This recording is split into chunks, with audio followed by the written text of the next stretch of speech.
Okay, coming back to order again. Thank you. Hope you had a great lunch break.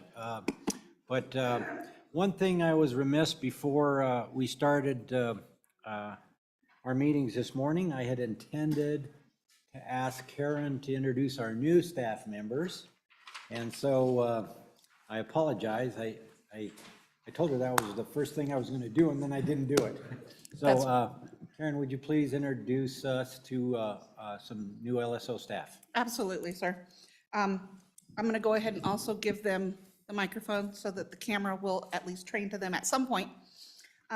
Immediately to my left is Ashley Phillips. She is going to take over my role with education and with school facilities as the legislative editor. So she'll handle all of your administrative needs.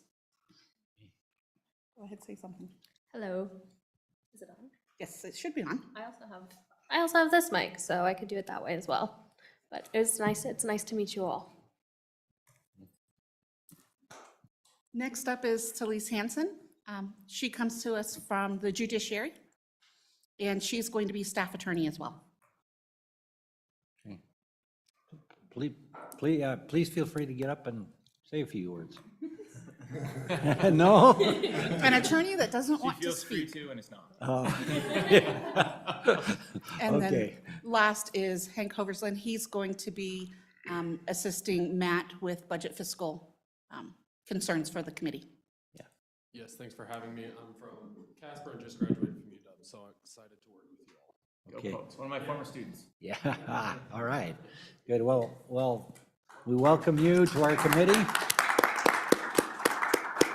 Thank you for joining us, and I'm sure we'll have some great work coming from great work products coming out of you young folks. So, thank you. Okay, so we're at item 6 on our agenda: School Facilities Commission Annual Report. Director, please. Thank you, Mr. Chair and committee members. You have before you the School Facility Commission's 2022 Annual Report, which includes the 2023-24 supplemental budget documents. We're going to have a variety of people who are going to speak to different aspects of these documents, but I wanted to review the executive summary with everyone. First of all, we provided an updated first page, and we've distributed to you all. There's some over on the table, and it's also been updated on appropriate websites. And we'll talk about the change to it as we go on, but basically, on the second page, we talk about inflation and supply chain, which kind of tees up one of the asks that would be coming back and discussing. From the executive summary standpoint, the way it's laid out, I really appreciated it when I was new seeing this.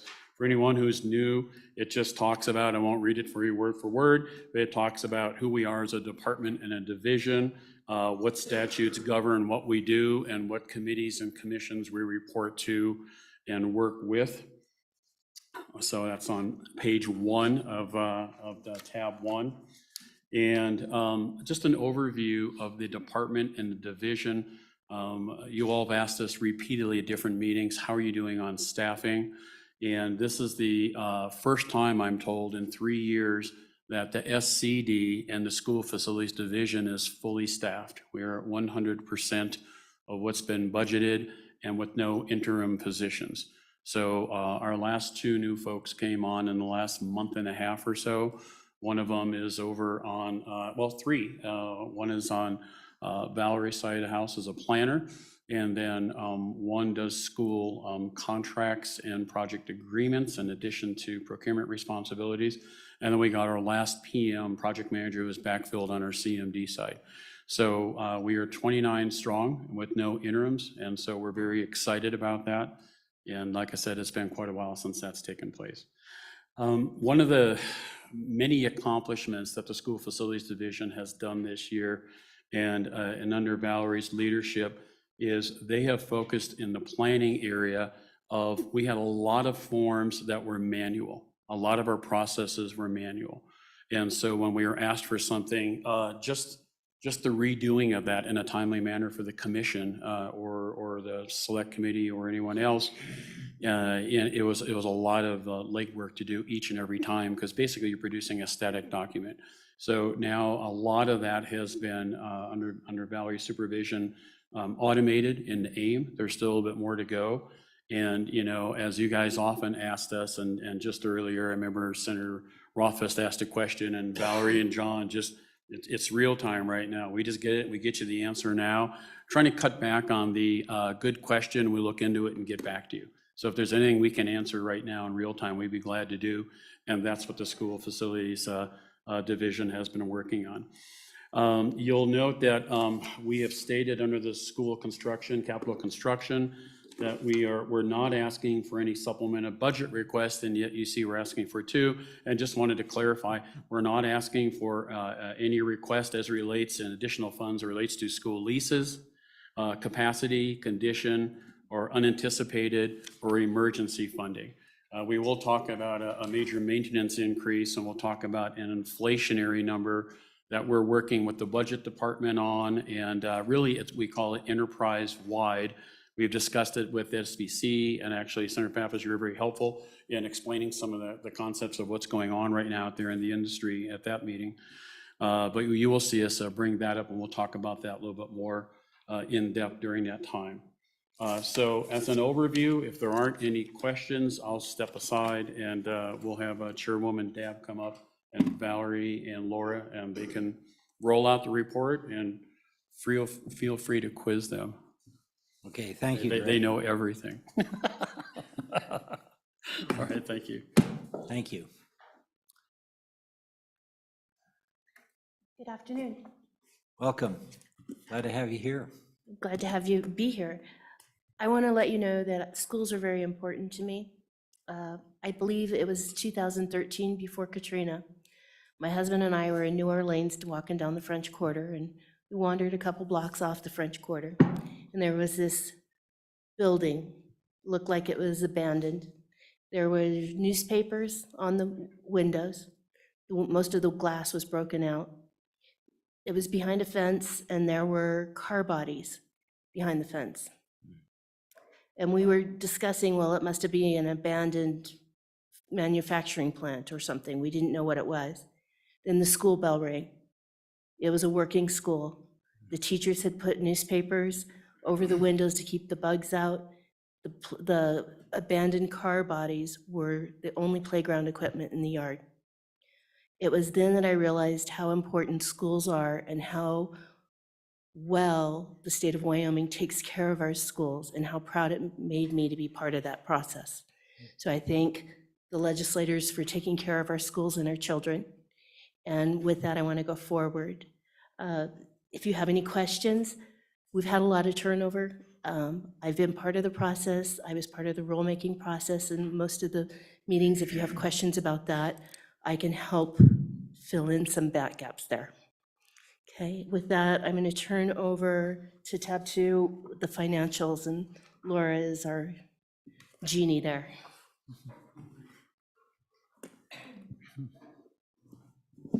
Mr. Chairman, with your permission, I'll proceed with the financials. Please. We're going to go to tab 2. The first page is an overview of all of our operations, major maintenance, and capital construction combined. It's a summary report. All of this information is for June 30th, which is that month's financials. We use the last month of the biennium for our financials for our annual report. If you look at that page, you'll see in column C that the legislature has appropriated to the schools since in the last 10 biennia over $3.8 billion towards school facilities. Excuse me, moving along to page 4.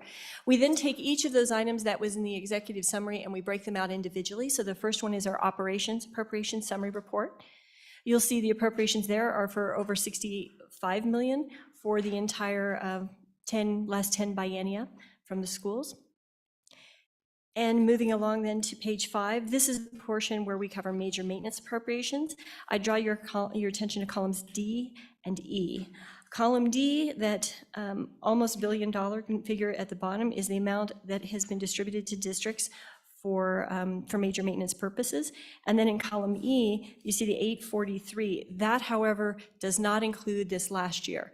The school districts only report their major maintenance expenditures to us once a year, and they are allowed to, by statute, they have to have it into us by July 31st. This report is as of June. So when we get to the major maintenance report that's a little bit further along in the financials, that has the updated information. So I just want to make sure if you see a difference that you're wondering why, that is why. Moving along to page 6, this is the capital construction appropriation summary report. This helps us keep track and report to the. Laura, I think our Yes, sir. pages are different than yours. Are they? That was page 8 on our, I just want to make sure we're on the right pages.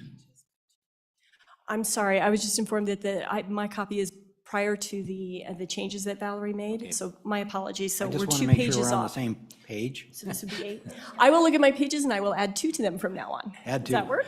Mr. Chairman, Thank you for informing me. I think there's the PDF page. If you're working off the ebook, there's the PDF page. Well, PDF page, I'm working off of a PDF but the capital construction appropriation summary report is page 8. Okay. Mr. Chairman, I think I know what happened. When the ebook was put together, the footer renumbered everything that was already contained in the electronic version of the PDF. It didn't retain the original numbering of the hard book. And so I think that's what happened. So, Okay, well, it's printed page 8 on mine, and it is page 8 in the PDF, so somebody else's may be different. Mr. Chairman, with your permission, I'll just refer to the titles of the page from now on, so I don't That get anyone sounds good. confused. Thank you. Does that work better? Thank you. Okay.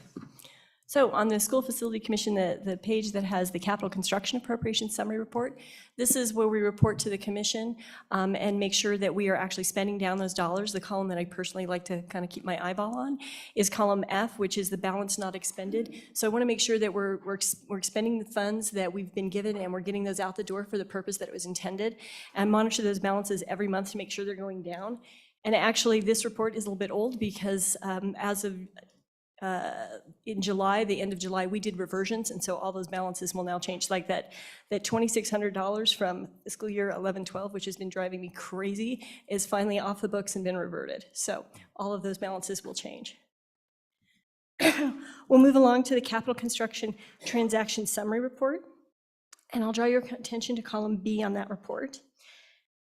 This is where you'll see a negative $800,000 on the second row and a positive $800,000 on the first row. That is where we move money that has been appropriated to us, that's been budgeted for specific projects, and then we actually move them into, we have a signed contract that those monies are going to be, they're contracted for. We haven't paid for the expenses because the work hasn't been done, but we've contracted for it. So that's the difference there. And then this will get a little tricky because I have it by page number, but we provide details for all of those transactions later down in the report, and I'll note those when we get to them. If you turn the next page, you will see this is our unanticipated account funding balance. For those of you that have been on the committee for a number of years, the report was lined out differently, and the print and the more you added accounts for the different years for unanticipated, the print got smaller and smaller and smaller. So we've redone the report so that you can clearly read it, and this gives you an account balance for each year that we got in anticipated and all the transactions that appeared in there. And at the end of the page, if you flip a couple of pages to the end of the 13-14, which I can't give you page numbers, sorry, because it's not going to work. You'll see those account balances. Again, all of these account balances have now changed because in July we did reversions. And so we have actually a couple of these accounts that will no longer be appearing on a report because we've reverted everything from them. That report for the transactions runs through probably 12 pages or so.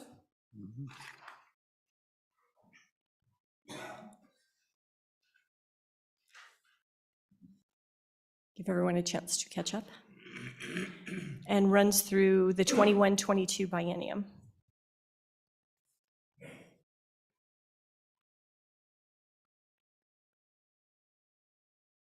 Are there any questions on this?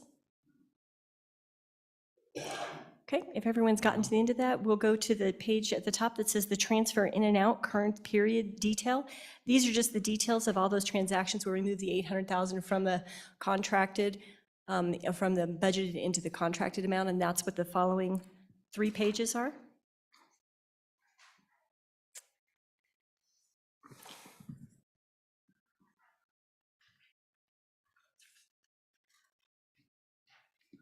Following those pages, we have, it's flipped sideways so that we have the School Facilities Division, it's called the LSO report. This is actually a report that lists by district and by facility all the appropriations and expenditures for each district and each building. And that runs about 11 pages.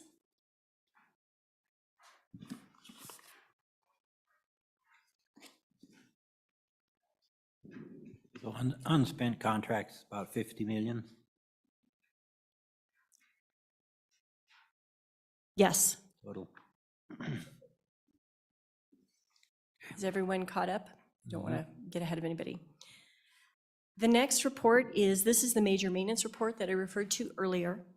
So the districts are required to report to us as of July, as of their balances as of June 30th, and they get until July 31st to give us that information. So we've provided that here, and I'll just walk you through what the columns are. The first one is obviously each district. The second is the expenditures that they reported to us for fiscal year 22 for major maintenance. Then the next column is the total interest earned on their accounts. And the third column is their ending bank balances as reported by the districts. Then we have inserted also the July 22 first quarter payment of major maintenance. We make those payments quarterly now. And so this accounts for that first quarter payment that was received by them in July. And then the total is then combining their ending bank balance along with their first quarter payment. So the balances should be around 170 million out there in major maintenance money for the school districts. So what do you anticipate the total will be after the other quarterly payments? I won't have that information because I'm lacking the information from the school districts to know how much they're spending. So it wouldn't be a true up. I don't have that information. I'm sorry. Okay. All right. Mr. Chairman, the annual payment this year is approximately $80 million. So if you want to add the 150 million, 0.2 plus 80 million, granted, the districts will be expending monies monthly out of that balance, but you could assume there's $230 million before expenditures in this fiscal year. Okay, thank you. Moving along to the next page, this is the school facilities emergency facility needs report. There are occasions where a school district will have something catastrophic occur, and we have, this commission actually has control over an emergency fund to help deal with those. We fortunately have not had any this year, which is a happy thing to report. So moving along to the, Do pardon me? those emergency funds get reverted? No, they do not get reverted, they stay in place. We have not asked for funds since I've been with the School Facilities Division, so the last 3 years or so, Right. because we don't want to have them just sitting there doing nothing if we don't need to ask for more. We just keep the balance, and when that balance starts to get depleted or it looks like we're running into emergencies, we try and do a projection, look at what our expenditures have been and what we know the conditions of the schools are. Then we would ask for a replenishment of that. Okay, any other questions? All right, we'll move along to the B11 report. This is a report that shows any B11s that were done. The B11 is a process by which we move money between the phases. There is a statute out there that allows the SCD to move between the phases of planning, design, and construction are the three that we can move money in between those phases as long as we do it through a B11 process.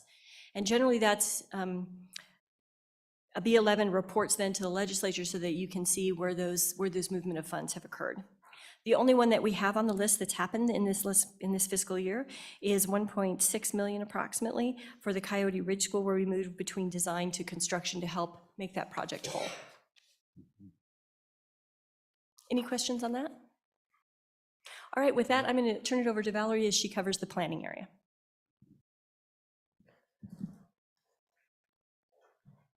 Thank you, Mr. Chairman and committee members.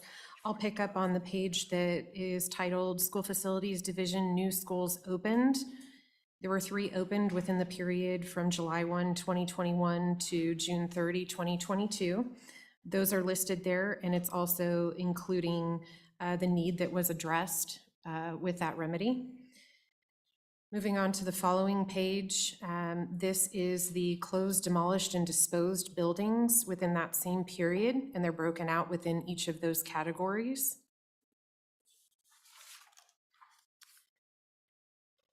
Moving on to the following page, this is where we start the representation of enrollment. This is the statewide enrollment for the most current enrollment numbers that were provided by WDE in October of 2021. This will again be updated in roughly, call it December of this year when we receive that data again. The following page is a district by district representation of that same enrollment across the state, but broken up for the past roughly 10 years to show those increases and or decreases over the 10-year period. Excuse me. The following roughly 5 pages, breaks out the state into regions just to show what the enrollments are for the past roughly about 5 years. Mr. Chairman? Senator Rothfuss. Thanks. On enrollment, do we have any early fall estimates for 22? I know the October numbers are what we're going to count, but do we have any of that yet? I'm curious how much the final bounce back, obviously 2020 was COVID, 2021 was kind of a returning thing. I'm curious whether we're getting back there.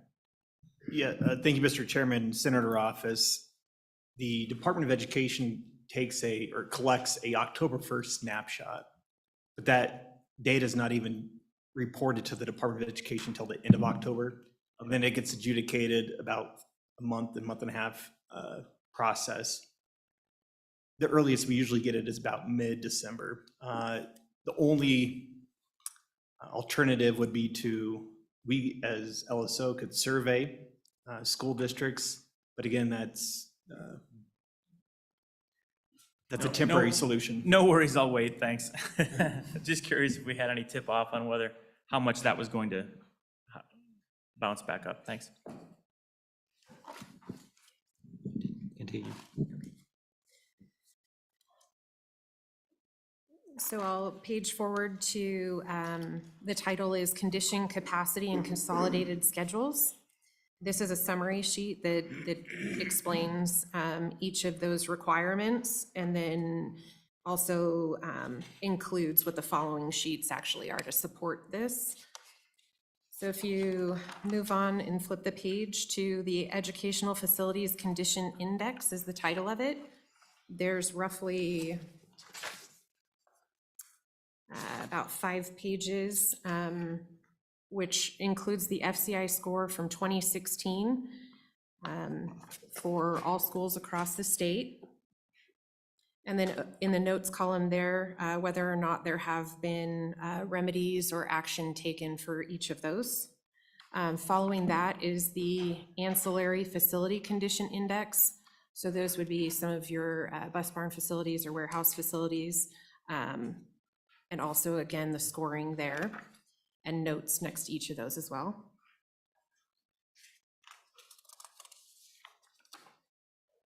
Moving forward, there's a bit of a summary page again, and identification of statute and or rule. The following is the School Facilities Commission Capacity Calculation Methodology. And following that at the top is the current capacity by district. It's just a snapshot across the state to show from highest to lowest by district. And just of note, this does not include any type of remedies that are in process at this time. The following pages are, let's see, roughly 30 plus pages, and that is district by district broken out by elementary, middle, and high school. What each of those, it includes the enrollment, it includes the current capacity for each of them, and then it includes a total in-town versus rural for each of those categories as well. And that is very comprehensive. This is also a report that we updated and is available to the districts in our AIM database. What does the gold highlighted lines indicate? So anything that is highlighted in gold throughout this is just indicating that it based on current capacity, it's actually a high capacity need. It's over that 100%. Thank you.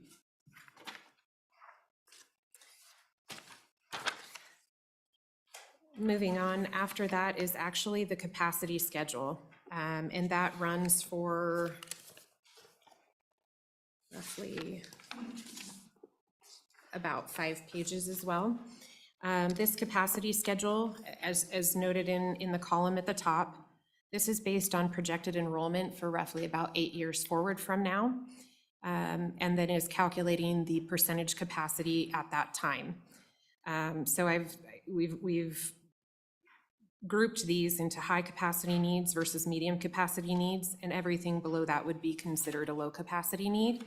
Off to the right-hand side are remedies that are in process that aren't encapsulated within these numbers. What's the dividing line between high and medium? That is exactly that. It's the cutoff between above or below 100%. So what is that percent? I'm trying to get at what's the percentage cutoff? 100%. That's from low to medium, right? Pardon me, 100%. Mr. Chairman? Am I thinking, High to medium. 90 to It's 100%. We changed Mr. Chairman, yeah, the high capacity need is over 100%. Medium capacity is then 100% to 90%. Correct. okay. Okay, so it's, and anything below 90 is low. Mhm. Anything below 90 is deemed low capacity, correct. Got it, got you. Thank you.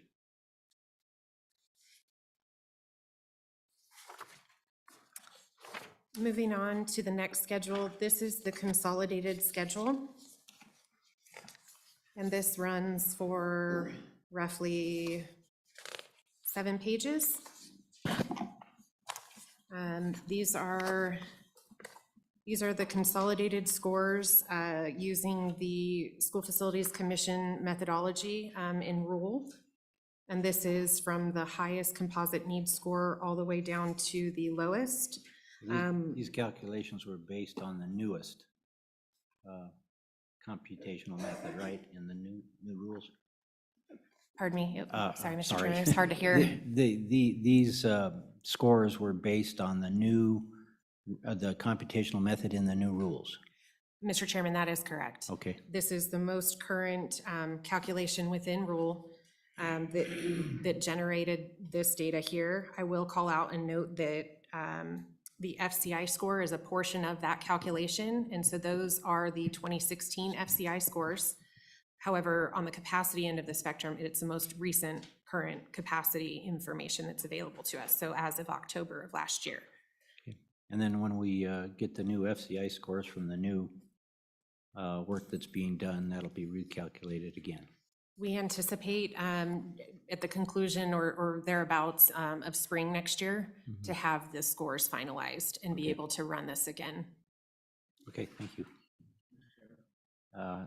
Representative Walters. Thank you, Mr. Chairman. The composite score, how does that then relate to a remediation schedule? Or do you get to that in a few pages?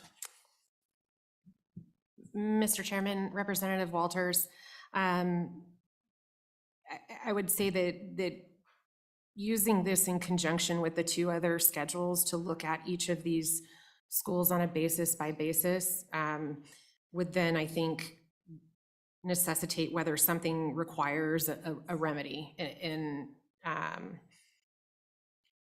me see. Sorry, I say that as an example, right? To say that if you've got a school that is potentially high on this composite needs score list, then it's safe to kind of assume, right, that they're probably high on both of the other lists. However, if you're looking at that school and you're looking at the district as a whole, you potentially may be able to rectify a capacity need at one particular school with availability in another school, things along those lines. So I don't know that if any one of these by itself should stand alone as it definitely absolutely necessitates a remedy. I would say condition might be a little bit different on its own, but this, this is, my understanding is that this is the first time we've put this together, and this was quite a feat for us. It's quite complicated, and so at this time, we're still trying to kind of take this and digest this in what this means. And at this moment, we don't have any recommendations based on this, simply for the reason that it is old data for condition. And we have new scores coming fairly soon. Mr. Chairman. Senator Rothfuss. Thanks, Mr. Chairman. And on the consolidated schedule, this was prepared pursuant to statute because we made the statutory change that asked for a consolidated score, and you all remember how much I hated that. And so at this point in time, honestly, having gone through the process and having the commission work through the process, and we don't have to have it today, but I would like to know maybe at the next meeting, should we fix that statute and change it in a way that leads to a more meaningful outcome? Because I still do not in any way, I would not look at this consolidated schedule for all the reasons that I said before, where you should not be weighting capacity against condition. If either of those are critical, that's a critical situation, but averaging the two in any way is always going to lead to an inaccurate view of the data. So you did it because you were forced to because of statute, but again, it's this select committee's responsibility to change statute if it doesn't prove to make sense.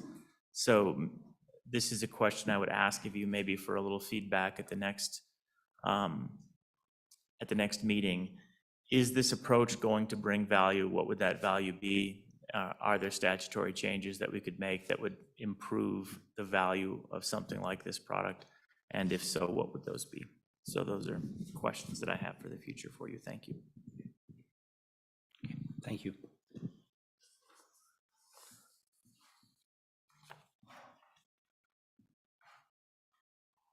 And continue on. I believe we're not at the end of the report yet, are we? Moving on, the following section is a summary of project cost budgeting. And that runs for roughly 3 pages. And following that is the school facilities budget timeline, essentially the planning process that goes into that. And the flip side, or the following page after that, is the appropriations process, just to show as a snapshot how everything flows. There's another presentation of that as the Wyoming school facilities appropriation sequence, again, to show how everything flows through the process. The following page from there is a sample of a school facilities division budget worksheet. Thereafter is a series of graphs and charts. The first being the average construction cost per square foot based on bid amount for the past roughly 12 years. The following is a cost per square foot and yearly averages based on the bid amount, and it shows you a trend line. Yes, Representative Walter.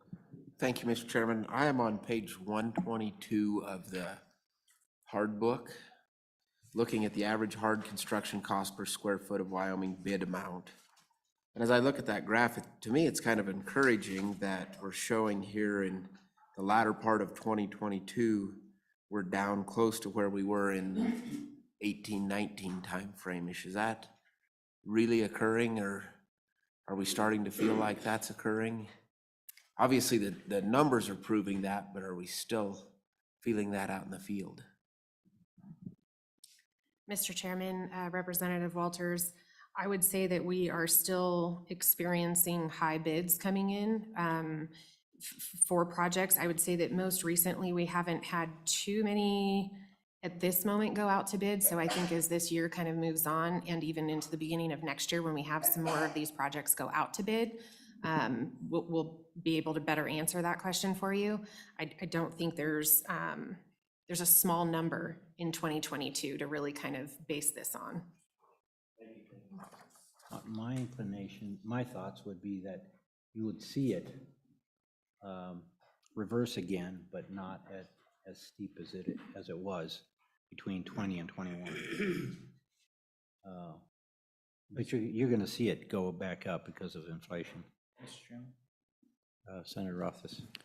Thanks, Mr. Chairman. Looking at the graph with trend line that was, I believe, the last one you referenced, you've got in 2022 an $800-ish per square foot project. What was that project?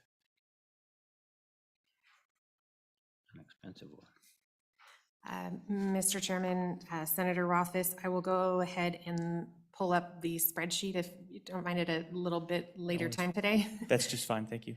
And Mr. Chairman, one other thing that I guess I suspect on the basis of that data point, maybe this is too complicated, but it does seem like a linear average versus a square foot weighted average could potentially mislead the data. And an average that's weighted on the number of square feet purchased at a specific dollars per square footage, in some ways I think is more meaningful. And again, maybe it'll turn out that we build 50,000 square feet at $800 a square foot and I'll be terrified. But I have a little suspicion. Hopefully that's a small $800 project, but we'll find out later. The suspense is killing me. Well, that one project really skews the average data, and so If it's a linear average.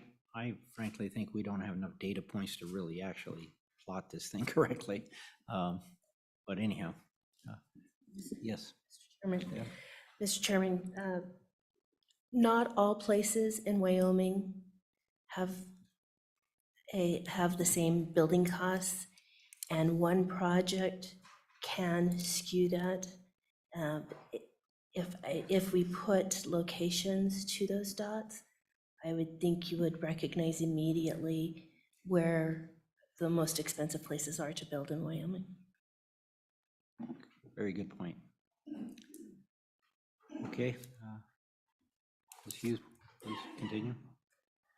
Moving on to the page titled Hard Construction Cost per Square Foot. And this representation shows the bid amount versus the actual construction cost. And our latest data points there were 2020.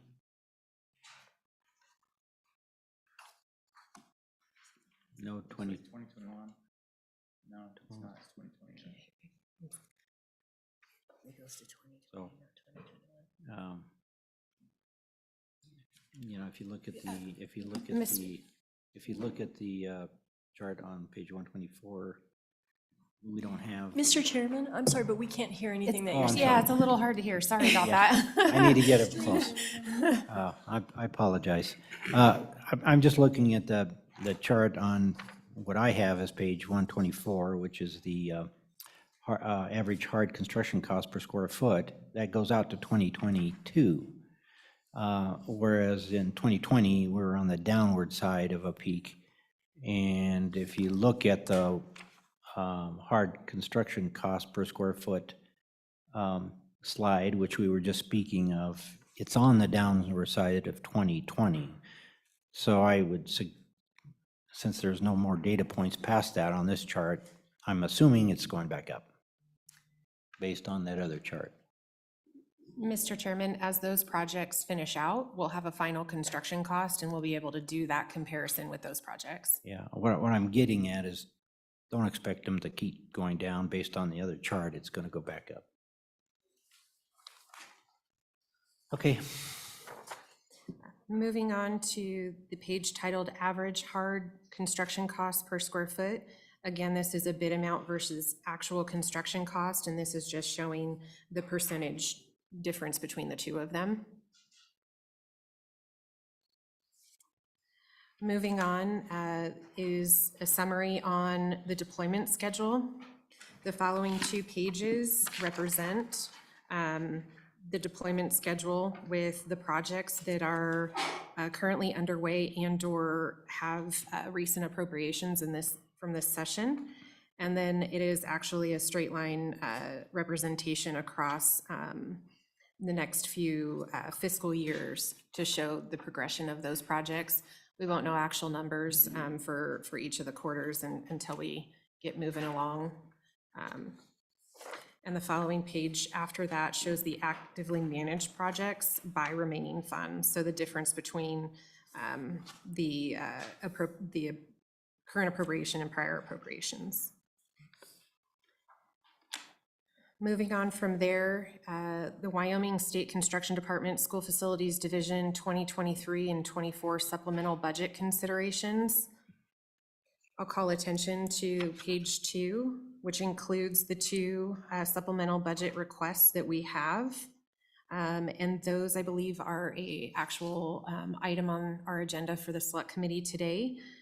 So those, this is just it's standard to include this with our annual report. So those are included here. That's the 22.751 million for the inflationary funding. And then also a $9 million ask for additional major maintenance funding. And that's for, in particular, that makes up for year 2 based on more current data that's come about.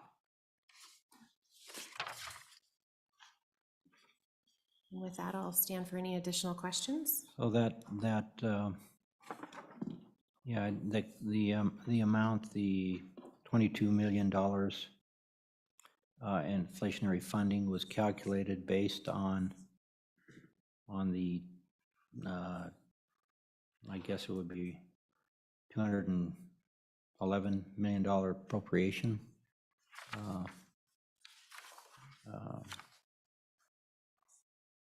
Total appropriation that was shown on your previous slide. Is that, how was that calculated, the 22 million? Mr. Chairman, this is calculated based on the projects that we have outstanding that have not gone out to bid at this time. And that for the most part includes the projects that were just appropriated in this recent session. There are 3 projects from prior years that are included in that number to generate roughly 30% of what those appropriations were. Okay, so we're okay. Mr. Chairman. So we're not including the 137 million of prior appropriations in that. That's correct. This number, Mr. Chairman, this number is essentially being calculated off of about 75.8 million in total projects. Oh, yeah, that makes sense. Okay, thank you. Representative Walters?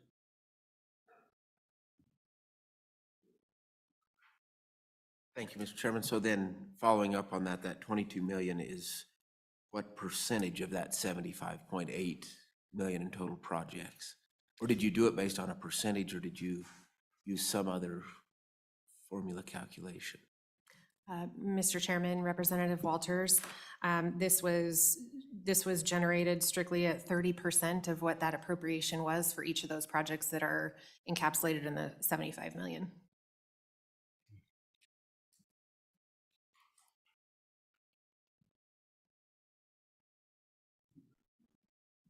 Mr. Chairman, just a point, we kind of did the back of the envelope math on this as well, and we come to the same conclusion, but you should be cognizant that your appropriations last year already have an unanticipated amount that can be applied to certain projects that you appropriated.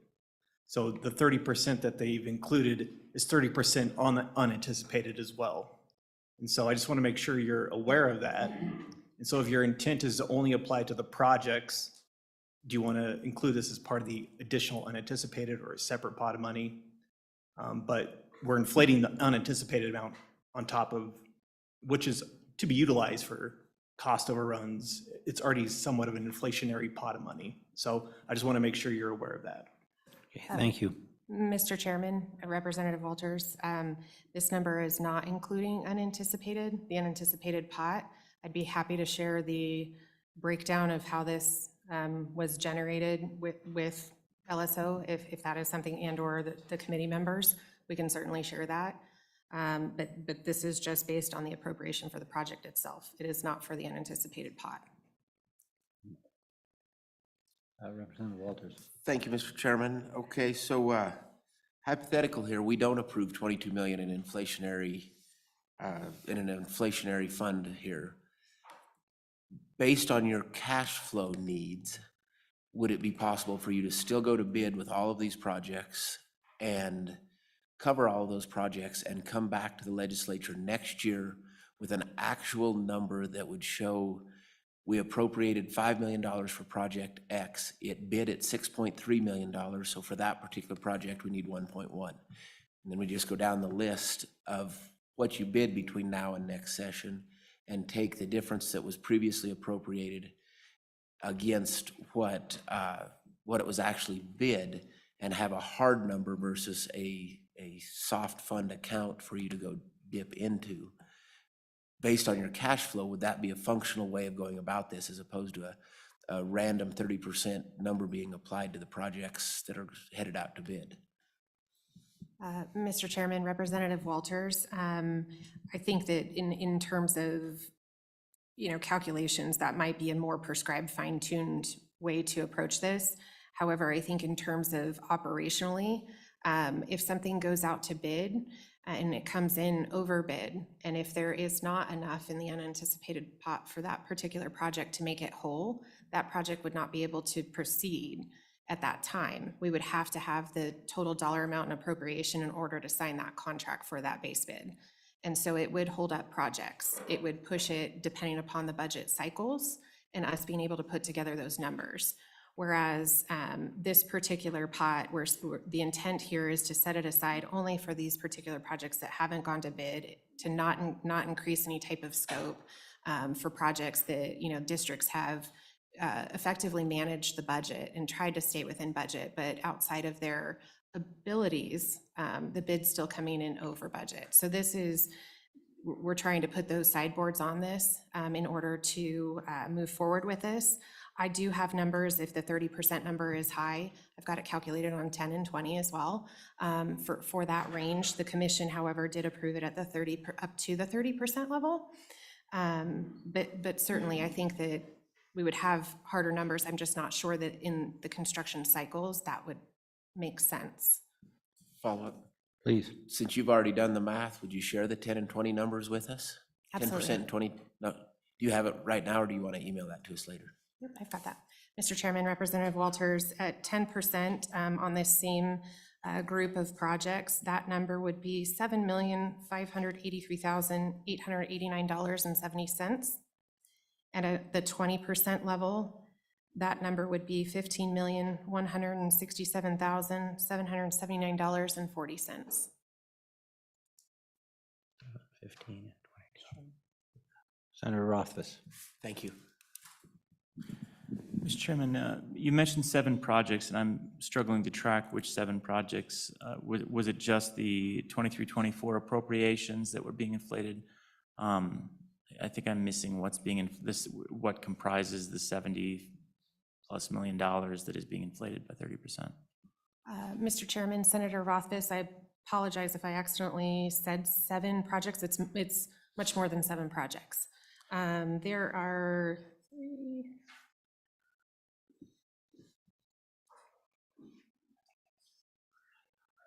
Is it the 20, my apologies, Mr. Chairman, okay, so is it the aggregate of the fiscal year 23-24 appropriations, that 73.32 million, is that what's being inflated?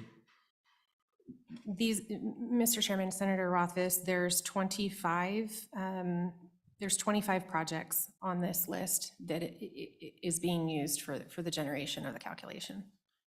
Do we have the list? I'm trying to figure out which ones are on the inflation adjustment list and which ones aren't.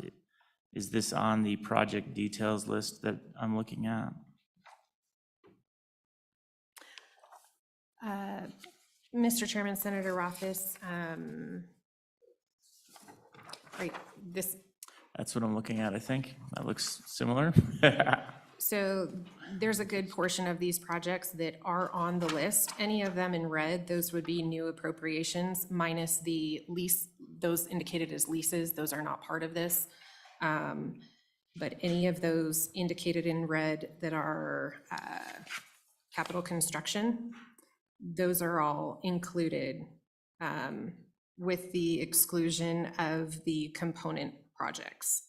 It is those in addition to 3 prior appropriations that have not gone out to bid. Okay, Mr. Chairman, to follow up.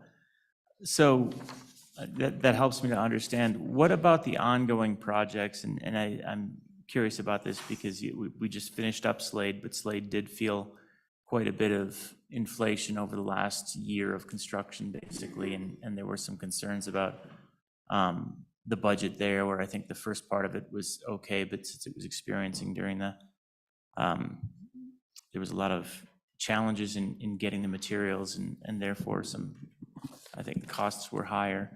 I assume that nothing to do with the Slade budget, since it's a prior budget, is being inflated. Are there any contingencies built into that budget that helps to cover the additional inflationary costs? Is that what we're relying upon to finalize the costs on that project, or how exactly is that being accounted for from an inflationary standpoint? Mr. Chairman, Senator Rothfuss, for the Slade project itself, the last look I had on that, there, in terms of the full appropriation for that project, there are contingencies that are included in that number.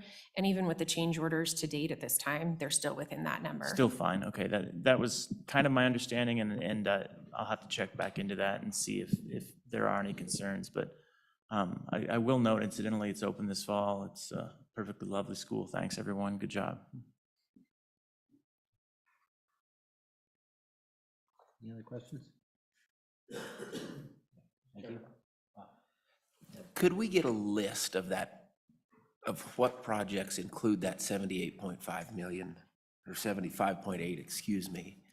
And that way we can better track how much each of those projects will go to bid, or were estimated.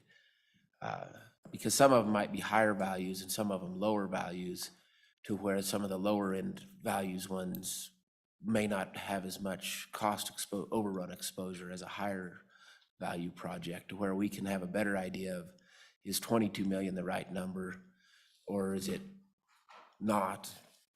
As I sit here right now, I would probably go with 5% instead of 30%, which I recognize is probably on the low end, but I've seen a few other numbers, and we are quickly we as a legislature have already overexpended any surplus that may come forward based on agency requests, and it's not even December supplemental budget time. So your 20, and I say this as a cautionary tale, that your 22 million may not be feasible from the state financial perspective. And so having some sort of a better alternative to that 22 million that's at a lesser value, that's calculated somehow differently, you know, by lining out the projects and highlighting them better, or getting closer to a fine-tuned number on each project, I think would be advisable, rather than the word I hate to use, a slush fund for state construction to go forth and do good work with.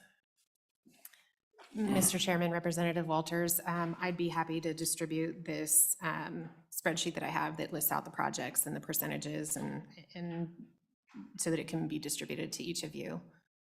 Yeah, that'd be great. Please send them to staff and they can distribute them for us. And further refinement of that point, I look at the Washakie 2 school, which I assume is going to be on that list, our K-12 school that we all fought like hell to get on this list. It's at $30 million is the budget for it. And it's my anticipation, yeah, that's our 10 sleep school. My anticipation is that 30% of that is $9 million additional dollars. So we're contemplating a $39 million, if those numbers are right, elementary school in 10 sleep, when we just built a 3-unit.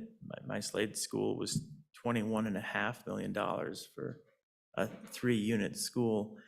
I guess I just hope that's not true, that it takes 39 to build, and I don't know, how many unit is the 10 sleep school? Oh, that's the full K-12, okay, okay. Well, that's at least better. But maybe getting some refinement, is it really going to be $9 million additional dollars for that school based on its projected design? For a large project like that, rather than just a blanket 30-ish% WAG, one of our, for our high cost items, maybe trying to have more refined justification for the cost increase would at least be helpful for us, certainly discussing with our colleagues when they say, you really just increased this by $9 million, what are we buying? And we say inflation? Mr. Chairman, Senator Rothfuss, to clarify in terms of, we would still be working with the district to design a project that stays within the $30 million appropriation. And then when that goes out to bid for the construction, if it bids higher than, just for base bid, not alternates, not anything added, if it bids over what we have essentially budgeted out for the build of that school, at that point, the inflationary fund would become a consideration. That's helpful. The 30% wouldn't be tacked on to any of these projects immediately. We would still be working with districts to stay within the budget that generated the appropriation for them. That's helpful, thank you.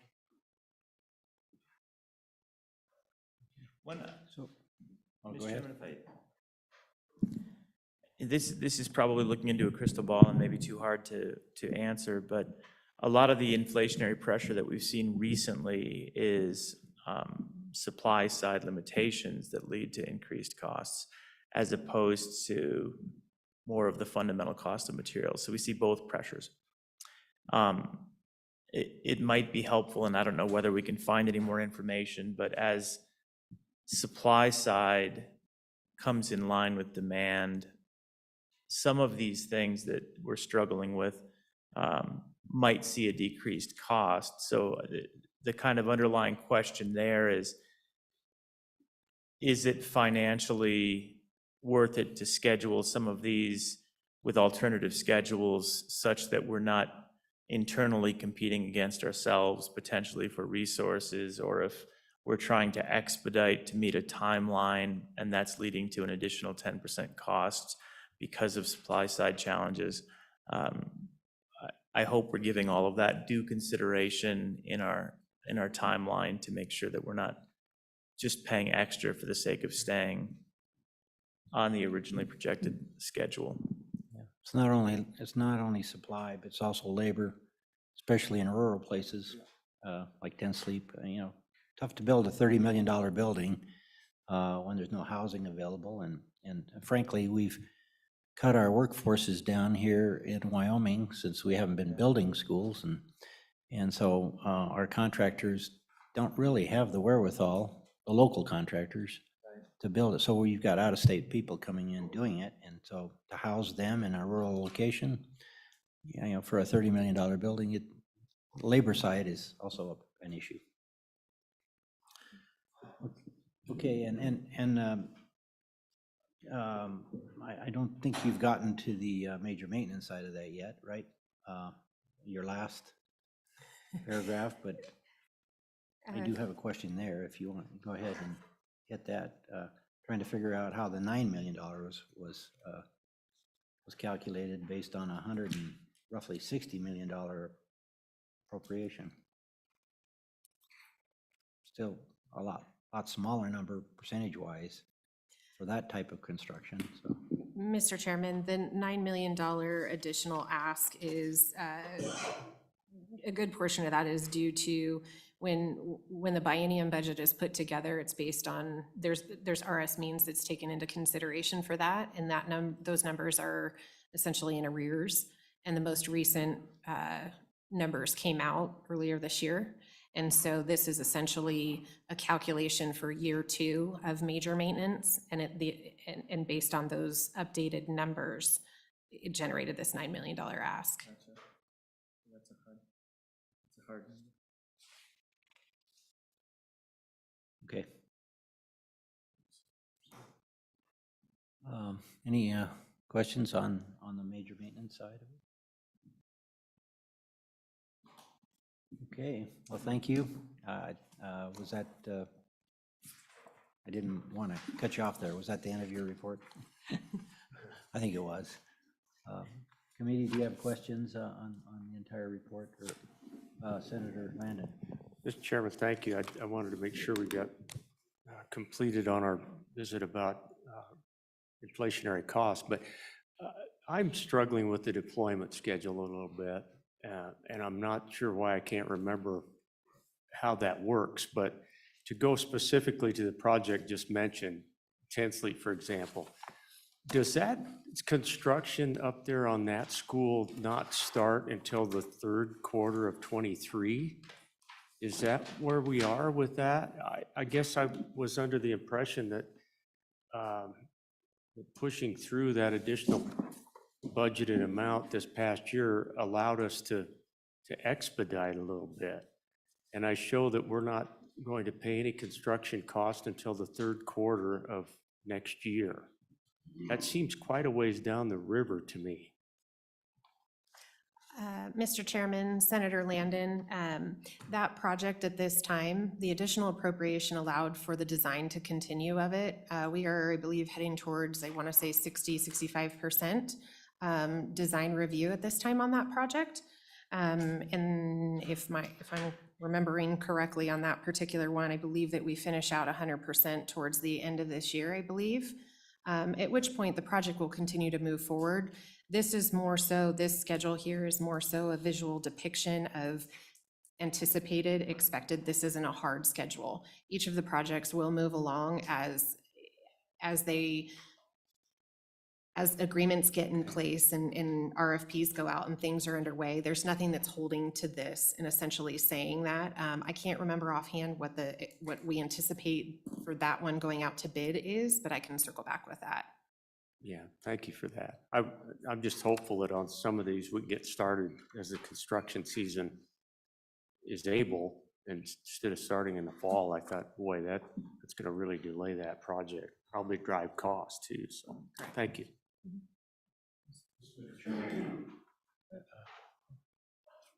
Hope. Mr. Chairman, I just wanted to address that. It is a little bit. John, could you use mic, John? Mr. Chairman, John Rex's State Construction Department. This schedule is a little bit confusing because it mixes both the calendar year and the fiscal year. So for that particular school, while it shows Q3 of '23, that's actually January coming up because our fiscal year begins in July. So that's why it's showing the third quarter of '23, but it's actually anticipated to bid and start most likely March. I doubt that, with the frost levels, that it's going to be conducive to digging up there. We never know what kind of moisture we're going to get, but it's a pretty cold climate there. But I anticipate at least by March we'll be able to get some shovels in the ground and get going on that project. I apologize for the confusion. The headings are a little bit difficult. Representative Walters. Thank you, Mr. Chairman. A question for Matt. What is the current balance in our school capital construction budget, or account, excuse me? If you have that. Yeah, Mr. Chairman, let me pull that up real quick for you.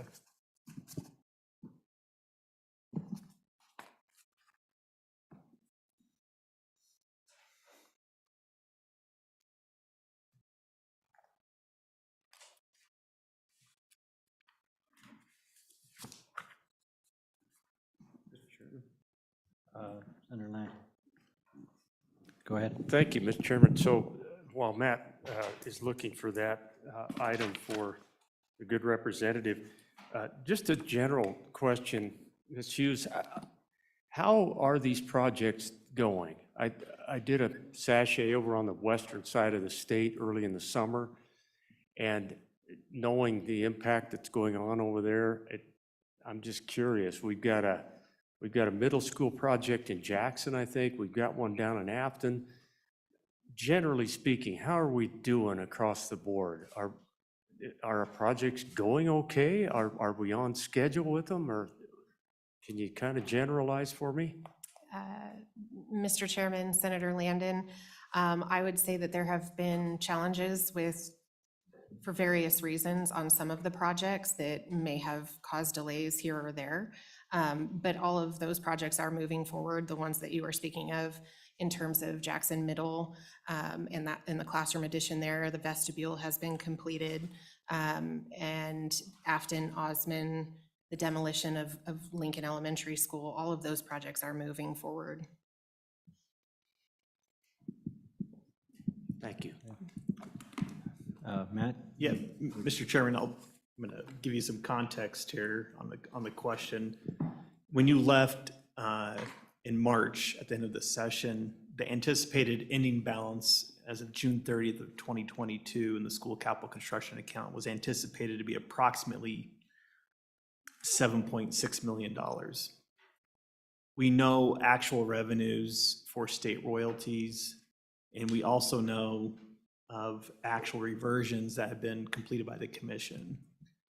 And so with that context, your state royalties on school lands, the 1/3 that's deposited in the school lands minute royalties account, exceeded the January 2022 Craig forecast by approximately $9.8 million. Other miscellaneous revenue exceeded forecast by approximately $200,000. So on anticipated revenue, the school capital construction account adds $10 million. So that bumps you up to about $17.6 million, not accounting for reversions. Just in August, the state auditor's office and the state construction department completed an additional $17.3 million in reversions from prior appropriations. So an anticipated balance that you'll see on the October 2022 LSO fiscal profile will be approximately $32.6 million. Okay. Representative Walters, is that what you were looking for? Mr. Chairman, you're welcome. And Mr. Chairman, just in terms of, really what does that mean? You have approximately $25 million more than what you you have $25 million more for the 23-24 biennium to expend than you anticipated when you left in March. Okay, thank you. Any further questions, committee? Okay. Mr. Chairman? Yes. I would just note, we have about 25 million more than anticipated, and we have about 32 million in requests on these last two pages, just for the committee's notice. Correct. Man? Yeah, and Mr. Chairman, in October, and we'll hopefully have some, I don't know that we'll have the October Craig report ahead of the October meeting, but there are two revenue sources that will be updated as part of the October Craig forecast. And the two revenue sources that vary, just the one is more volatile than the other. The more volatile one is the state royalties on school lands. As you can tell from January to then the fiscal year, $9 million more than we anticipated due to mineral prices. So we will update the state royalties on school lands, which go up or down, just depending on what the Craig forecast. So right now we've anticipated under the January forecast, $64 million. So, if mineral prices continue to be strong, that likely will go up. But I don't want to speak for what the forecast will be. We'll update that in October. The second piece is related to, which won't probably change too much, but it is tied to the spending policy of the SIPA, and that's the 45% of the spending policy of the SIPA. So if the 5-year average goes up with the market value of the Permanent Wyoming Mineral Trust Fund, that could increase the revenues from that slightly. So $25 million now, but it could go up based upon Craig's forecast, both in October and then when we refine that in January. Okay, thank you. Committee, any other questions for the department? Director, did you have something to add? Yes, Mr. Chair, I think I can maybe shed some light on some of the questions. I was trying to remember a lot of it. I didn't want to interrupt Valerie. First of all, when we talked about inflation, you are correct. Supply chain and deliveries are part of it, and supplies, materials, but labor is affecting us hugely right now in terms of that number.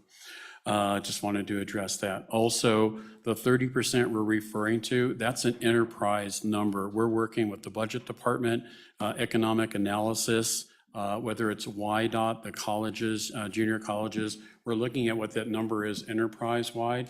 It might seem different for the school side of the house right now, but there's a lot of stick-built, ground-up capital projects going on in those other areas. So you're getting the inflation across all trades, all materials, all everything, where a lot of the major maintenance is what's coming through right now after Coyote Ridge and eventually 10 Sleep. So I just wanted to share that.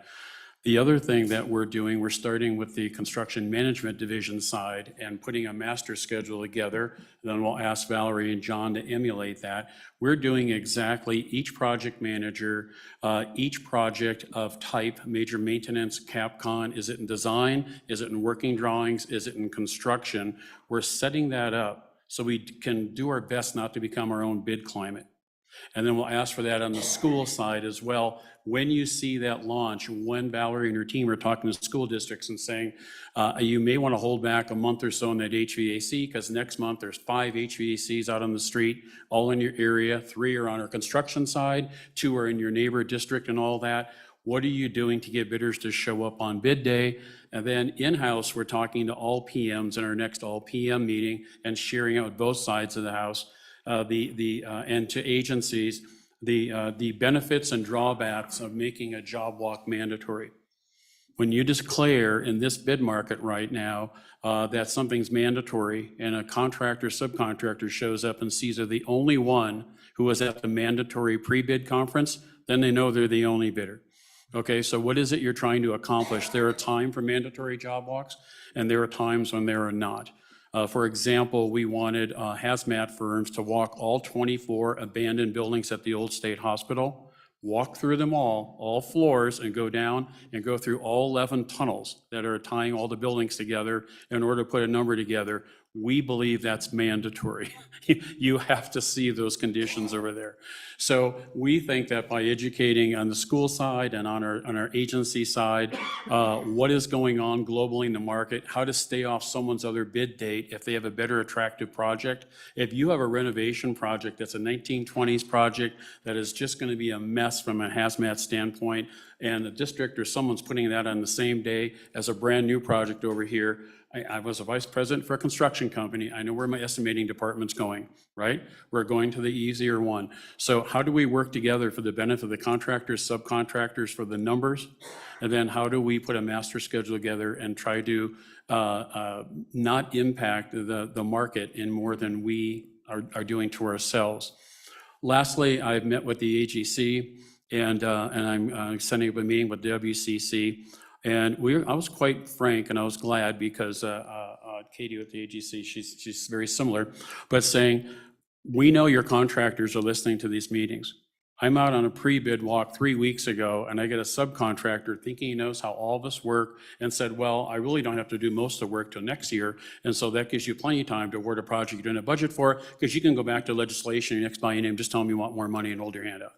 And I said, really? That's interesting that you know what we do and how we do. So I said, we just need to make this very clear to all the agencies and the school districts. When we talk inflation, we talk about these numbers, it is not an opportunity for scope creep. It's an opportunity to make your job whole. This is not time for the contractors to eat steak. I was very straight with her. I said, you need to get this out to your constituency. We are going to monitor this, whether it's imposed, how we're going to monitor through this group, through the JAC, or whether we do it ourselves. We're going to monitor this. We'll try it as a pilot possibly. And if we see this being abused, we're going to make recommendations to the commission, to anybody who we report to, that we don't see that this is working.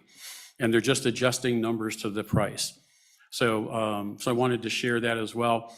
And lastly, when we're talking about inflation, and we meet with the economic analysis folks, we are in a window right now, they say, in the next 1.5 bienniums, that we could still see COVID or whatever it is going up, and then we could go into recession and it's going to go way down.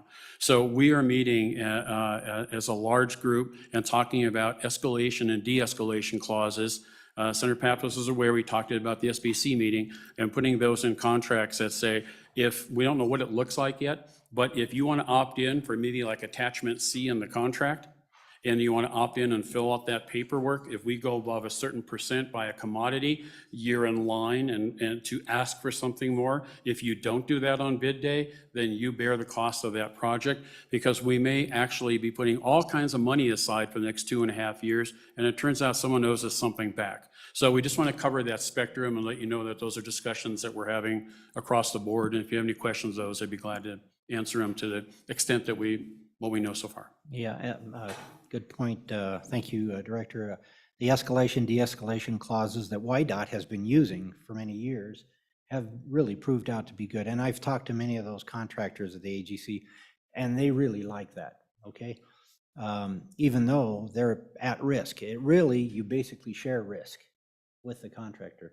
And at the last SBC meeting, it looks like the 5 electeds were agreeable to going down that road for all our other projects other than school projects, but I'd like to see that be consistent and also go through the K-12 for all the K-12 projects as well. So yes, sir. So yeah, to Representative Walters, a question earlier or comment, will it bear out on the school side that it's not a 30%, so it's 22 million and it's 10% over here?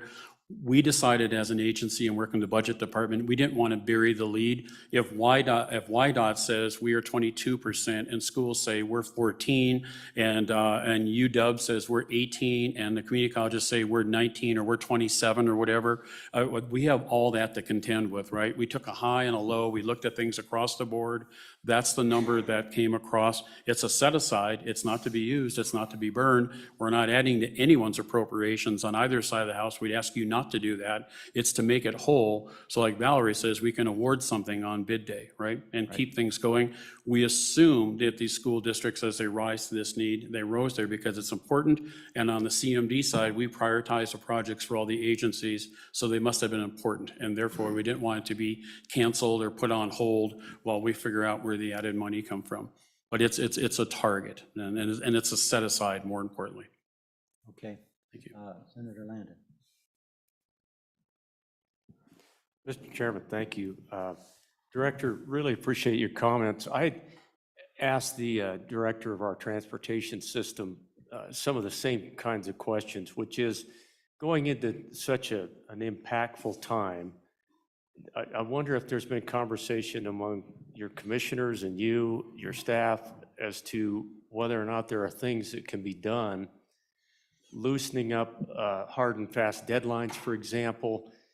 We've got such a shortage of workers and other issues going on in our construction industry, plus an influx of lots of federal dollars and lots of activity going on. Have you talked about things you can do to, I guess I'm not as interested in a hard and fast deadline as I am to try to take good care of the budget and get the work done right. So I hope that makes sense. Is there things that can be done rule or regulation wise that we can work with our contractors, for example, or make a change that might make a difference? I don't know about a rule. I know there's a lot that can be done procedurally. It used to be that you would bid your summer work out in April. And we started saying February and March, because even getting contracts approved through our AG's office and getting bonding and everything, that could be 45 days. And then there you are in April. We are now going on our larger CapCon projects, trying to put out and get the agencies to adjust. It's new culture, it's new thinking. What about a December bid? What about an award over the winter? You're beating the market, you're out there first. If you have a large project, what if you bifurcated that into the structural steel only first as the first part of an award. That might be where there's some help instead of awarding all or some, almost like multiple prime. So that way the shop drawings are started and ended in about a 60-day process or so, 12, 16, 30 weeks, pick a number for structural steel to arrive on site and everything. So get materials ahead of time in bonded warehouses. You know, the comments that I've been making to the agencies and to the representative AGCs or whatever is, you know, typically you end a fireworks show, what they shoot everything off at the end. We should be considering all that in the beginning right now. How to stay off the other bid day, how to do a master schedule, how to start bidding the process earlier, how to maybe not do mandatory on the job walk, how to do bonded warehouse so you know you have it on site so it doesn't slow the project down. You know, the question you asked earlier, Valerie, is are we seeing this in the market on the school side on the projects right now? I would say you wouldn't see all of it right now. If delivery has a 12-month project being an 18-month project, you're not going to actualize what that means right now. You will later at $200,000 a month general conditions cost for each month the contractor stays out on site versus they should have been gone by now. So it's on a lag, and I do think you are going to see it, and it is going to come to you. Yeah, so that's why if you looked at some of these charts and you saw our numbers coming down, you say, I'm confused. Why are you asking for more money? Not enough data points, lag on the information. Our CMD and other side of the market says it's still going up. So it's hard to get that snapshot as a school select committee and understand what that means across the state right now, I would say. So you're right to be confused if you are. Senator Landon. So, Mr. Chairman, thank you. Director, I appreciate those comments. And just to use an example, we discovered a situation where we had kind of a hard and fast deadline on a final overlayment on highways, for example. It was September 15th. Well, we all know that we're sitting darn near at September 15th and it's 90 degrees out there. Mm-hmm. So old hard and fast deadlines just really don't make any sense. And we just encourage another look at that. But Mr. Chairman, you and I serving on the Transportation Committee together know that we'll be rolling out millions of dollars for our construction industry coming up these next 5 years. And so I do worry about our workforce. Well, it is something to worry about, but remember too, there's different sectors in that you know, whether you're doing horizontal work or where you're doing vertical work. And so you just got to time those things with the work we put on the street. Not only the work the state puts out, but what private sector too is. So the department's got to have their ear to the ground as far as what the private sector, what the federal government is doing. Certainly in this region with what the Air Force is planning on doing, we're going to be looking at a lot of contractors coming in and out of this place, and who knows what that's going to do. Yeah, we've met with YDOT once. We do want to get their framework for escalation, de-escalation, but we are different. We are vertical, they are horizontal, number one. We have many more commodities that we touch to do a project than what they do. Equipment is part of their, and labor as much as the commodities.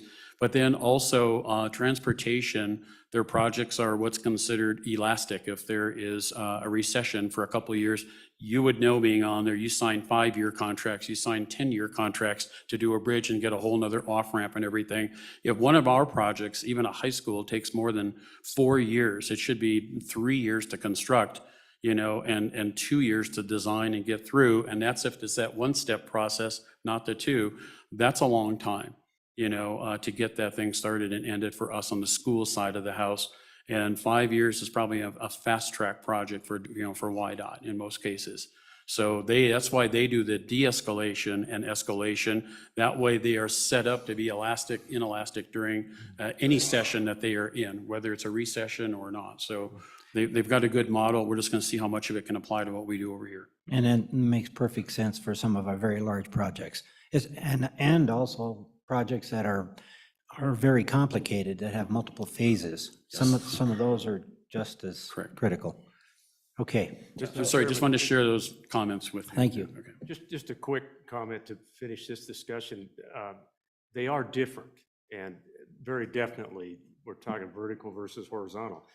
But there's gates in the fence with all of our workforce, and so they can come and go, and they can cross the line and go go somewhere else and work for another construction company. So I just worry about the working climate all the way across the board, and I think there are going to be some challenges coming up. I would agree, and in speaking to the AGC, you know, they, whole nother conversation for another day, but just to touch on what you're saying, it's a global economy. That's what we are learning in terms of how we get our supplies and everything. If we didn't know that before, COVID taught that to us, but it's a global labor market. So they're not seeing the advantage to the 5% Wyoming preference, because all their people that would come and man up these jobs and get them done can come from other states, especially if you're sitting on the verge like Cheyenne, or you're over on Evanston or something like that. You know, everyone's right there in Idaho and Utah, and they can drive here quicker than a Cheyenne person can drive there. So conversation they said they've had repeatedly, I don't know with whom or at what level, but I think it's time that we, if COVID taught us anything, we're in a global labor market, we're in a global materials market, and it can affect across the board. So maybe that's something for a JAC or something to take a look at down the road. Okay, thank you. Okay, I brings us, I think, to the end of this conversation. So I'm going to open it up for any public comment on the School Facilities Commission's annual report. Public comment, please come forward.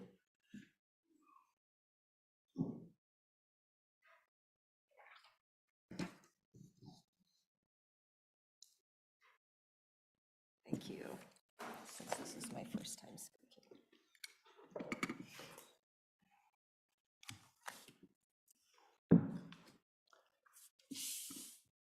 Welcome. Please tell us who you are and who you represent. Mr. Chairman, thank you for the opportunity to speak to you today. My name is Susan Edgerton, not with any organization. I'm just a Laramie County School District 1 resident, and I live and work on the south side of Cheyenne.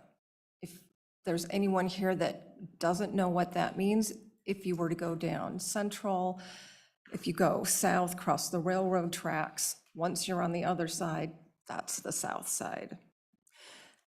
I'm a grandmother, and I have children that have attended school in the South Triad. I have others that will be in the next few years. I'm not a politician, so I would ask you for some lenience as I speak with you today.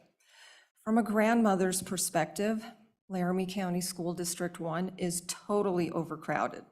Quite frankly, we're bursting at the seams. We have many elementary schools that need complete tear downs and rebuilds. Many were built in the 50s and 60s. Their size and functionality no longer meets the needs of our community. One solution for the South Triad would be to construct a 5th and 6th grade school, like Meadowlark Elementary School is for the East Triad, and like Coyote Ridge will be soon for the Central Triad. Neither of those 5th and 6th grade schools, however, will help children in the South Triad. In the capacity schedule that I looked at on page 104, the first group listed is the high capacity needs. ARP, Saddle Ridge, Sunrise, and Sunrise Elementary Schools from Laramie County School District 1 are all listed. Also listed is a caveat that says completion of Coyote Ridge Elementary School is anticipated to alleviate elementary school capacity needs. On that list, Meadowlark is at 97.5%, and I know that from talking to people at my district that Coyote Ridge, when it opens, will be around 95%. So we don't think that's going to help residents with their children in the South Triad. According to the data compiled on your current capacity district report, when I look at Laramie County School District 1, listed on page 82, Bain Elementary is at 105.4% capacity. Sunrise, 124.9. ARP Elementary School, which I believe is on your tour tomorrow, is at 154.2. All of those schools are in the South Triad. So I got a tour of our elementary school a couple of weeks ago. The principal there told me that the school capacity is listed at 220 and that they have 340 students. They have 2 classrooms sharing a module. They have a reading specialist that is using a cleaned out janitor's closet. They have interventionalists using tables set up in the foyer where the bus drops children off before you technically get into the school building. One thing I would ask of all of you, when you tour ARP Elementary School, ask them about their one faculty bathroom. The bathroom that when it rains or snows has a drip, drip, drip right over the toilet. So I talked to my husband about the overcrowding, and here's our conclusion. You can keep adding modulars, but that doesn't increase the size of the cafeteria, which also doubles as their gym. It doesn't give you more bathroom stalls or sinks. It doesn't give you more playground equipment. I would ask if any of you were so inclined and had free time this evening, start at the Flying J on I-25 and College and just drive east. There's a subdivision going in. It's called Harmony Valley. I spoke with the realtor that's in charge of that yesterday. She told me when the project's completed, that there are several phases, there will be about 1,000 new homes. We have duplexes that are going in behind. There's a Maverick gas station on the corner of South Greeley Highway and College. They're 2-bedroom units. They're also just across on the northwest side. There's going to be about 200 of those. Then across from Laramie County Community College, they have a subdivision called Sweetgrass, which is just getting started. So to say that the capital city is growing is an understatement. The one problem that I see having with the growth of our city is that our schools are not growing with them. So I've been studying the capital construction funding process. I reviewed the Wyoming school facilities budget timeline and appropriation sequence and trying to understand the process and how we get funding from the state. I've been told that it's the Educational Facilities Condition Index, the FCI, that's the score that really matters. Our superintendent put out a video on the 2nd of September. You can view it on YouTube. And she mentioned that we have 11 of the top 22 school buildings on that list. Mr. Chairman, if I could be so bold, could I ask you a few questions, you and the committee? Please. How do your formulas work to plan for growth?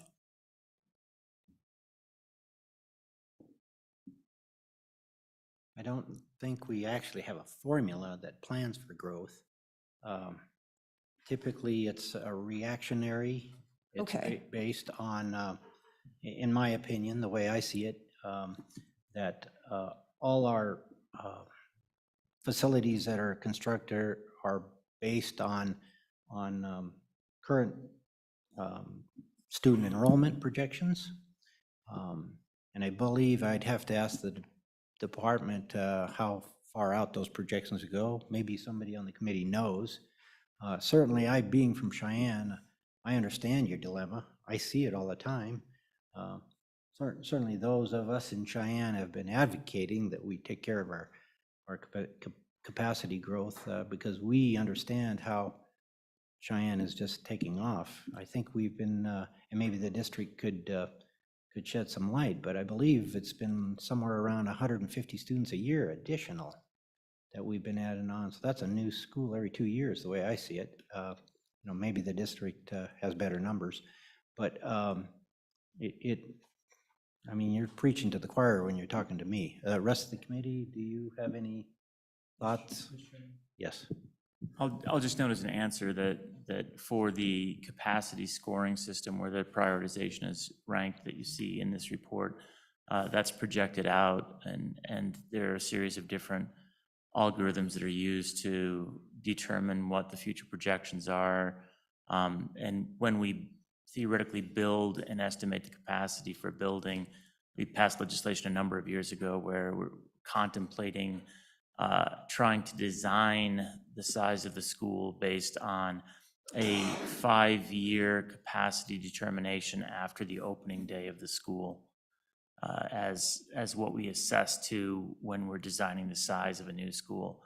And that works most everywhere else, but candidly, it hasn't worked very well in Laramie County because we fell a long ways behind due to, and it isn't, I think the legislature has some blame in this, but the reality is so much planning has gone on, so many different plans have gone on with Laramie County, with their triad system, with the middle schools, the trying to come up with these kind of middle tier 5th and 6th grade schools, that it kept falling back, which is why all of the Laramie County schools have risen to the top in the 12 years that I've been on this committee.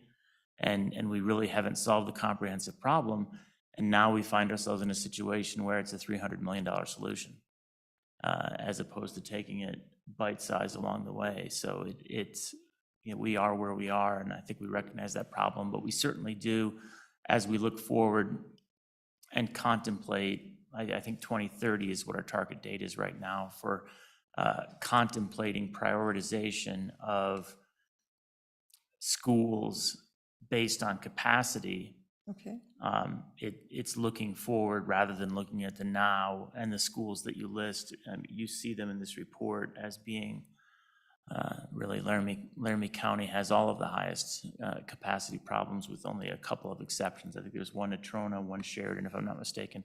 I don't have the list in front of me right now, but you're absolutely right. So I hope that answers some question.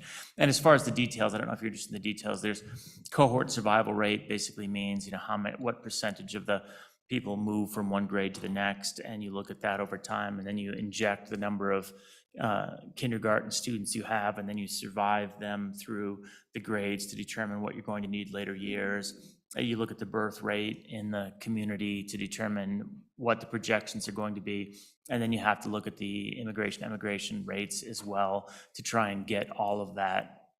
All of that goes into the calculation for this future projection. But again, as we know in Wyoming, an economic upturn or downturn is then going to dominate whatever those numbers are based on our best projections at that time. Thank you, Senator. One of the reasons that I ask that, and I'll just give you the list of schools: Cary Junior High, Freedom Elementary, Meadowlark Elementary, Prairie Wind Elementary, Saddle Ridge Elementary, Sunrise Elementary. All of these are either high or medium density, and these are newer schools. So we moved here in 2001, right after 9/11 hit. We were 20-year military. We decided we loved the area, we would retire here. And I feel like the growth of the city, it absolutely has grown. Again, I just don't feel like the schools have grown with that. And to just give you one example, my children are graduated. They went off to college, they came back. They have friends here, some of which are in Saddle Ridge. When that school opened, and they were 2 blocks from Saddle Ridge, they could not get their children enrolled because they were already over capacity. So that's where I sit here and I scratch my head. How are we figuring this out? So I just ask you, when you go on your tour and you look at our schools, to really take the overcrowding issue as well as the deterioration of some of the buildings into consideration. I know we are the largest school district. I know that we have the most students here. And I would say, just from a grandmother's perspective, we need help. Please, thank you. You're welcome. Thank you for your testimony. And, you know, just for an aside, I actually was the designer of Saddle Ridge. And at the time, I believe we made some mistakes as a state because I advocated for building a bigger core in the school so that we could add additional wings. You can't add classrooms if you don't have adequate media centers, adequate administrative areas, adequate gym and cafeteria areas. But at the time, it was not allowed because of the 5-year projected growth. They didn't. In my mind, I saw 2 subdivisions out there. They're going to eventually fill in, but I made that argument at the time to the school facilities. I forgot if we had a department or a commission at the time, but it didn't fit in the guidelines, so it could have been rectified, but instead now we have modulars. Thank you, Chairman. Representative Walters. Thank you, Mr. Chairman. I'd just offer that this is really a statewide balancing act. You know, if we look at Sublette County and Rock Springs and Pinedale 15 years ago, they were having an explosive growth spurt. And we took the same calculations that the good Senator Rothfuss discussed and tried to predict out what those would look like. And we start building schools, and then the natural gas prices slow down and things slow down. And so while Cheyenne really seems to be bursting at the seams and having tremendous growth today, none of us have a crystal ball to decide what's going forward. And so the Supreme Court has decided that the state will pay for all of these sort of projects as opposed to locally being paid for. And as in doing such, the state works very hard to make sure that we use good information to predict what we should build. Because all of us have the equal amount of mud on our face if we build a school that opens at half capacity and closes 5 years later, because the population growth trends, when we designed it, showed that it was on a steep uptick, and all of a sudden things level off or decline.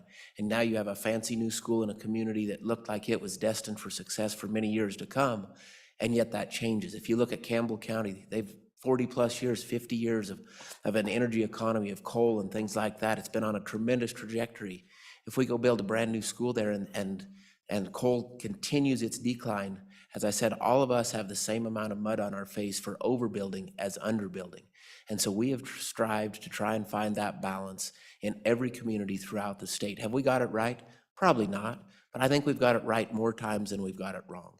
It's not a perfect system, but it's the best we can do with the resources that we have available. And I certainly appreciate your concerns and appreciate what Laramie County has going on in the community currently. But as I've watched the state of Wyoming my entire life, it goes through boom and bust cycles, and I've watched Cheyenne be a sleepy little town for many years, as I have many other communities in the state of Wyoming. And so we'll do what we can with the resources we have available to try and help these situations. But like I said, this is a statewide balancing act that we have watched beautiful schools open and almost close because there weren't enough people to put in them. And we receive an equal amount of criticism for that action as we do for not building fast enough and soon enough. So again, I appreciate your time. Thank you, Senator. Thank you. Any other public testimony? Thank you, Mrs. Edgerton. Ms. Dabb?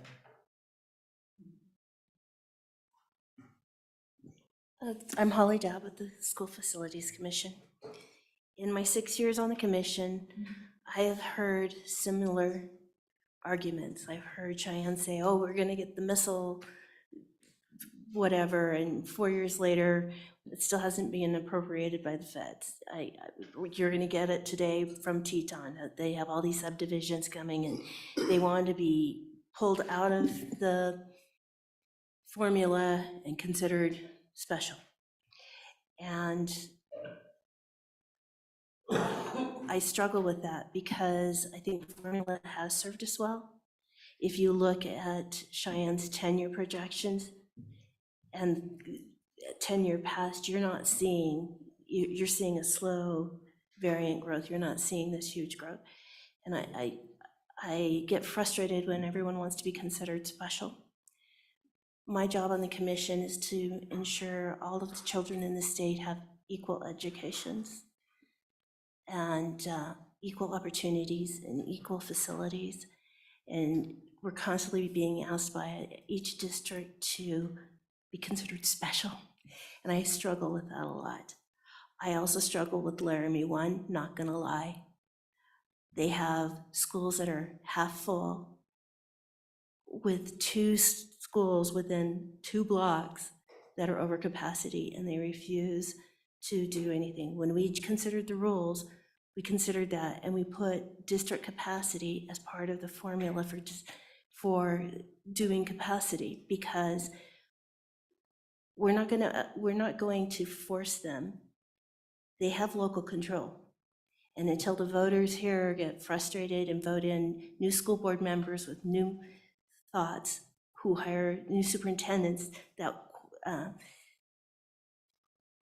they're stuck with what they got. Figures don't lie, liars figure. And I am so tired of school districts sitting down and being, what, creative is, was that the word you used? To garner more of the pot of water that everyone wants. And I see it all the time, and I'm not, I almost wanted, when the Barretts were here, I wanted to apologize to them that they felt that the PTO had to buy air conditioners for the schools, because the school district, if you look at page 37 in your packets, or 39, whichever one it is, in which packet, but of the major maintenance, they have the largest reserves. We sat here and Mrs. Barrett testified that the district had told her they don't want to put money in it because they want to drive the FCI score up. Figures don't lie, liars figure. And they're trying to manipulate it so their only remedy is a new school. When they went in over budget on, I don't even remember which school, probably all of them, we do a value engineering to come up with ways that they can. We had 37 suggestions for value engineering that would have put that school in budget. They refused them all. They have local control. At some point, the local district needs to take local responsibility. You want local control? Take local responsibility. Thank you. Thank you, Chairwoman Deb. Any other further comments, public comments? Okay, seeing none, that brings us actually to our break. We'll take a 15-minute break, and we'll be back here at, what does that put us? What time is it? 3:10. We'll call it a 27-minute or a 17-minute break. We'll be back at 5:25 after the hour. 3:25. 3:25. Somewhere.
Okay, can I have the committee please take their seats? Committee? Let's get, committee members, please take your seats.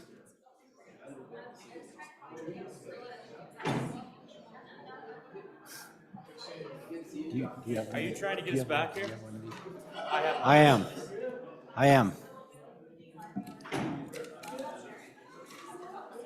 Here, one of these is for you to sign, that top one, and the other one just to add to the stack. It's my education from yesterday that I forgot to do. Did I hand you mine? Yeah.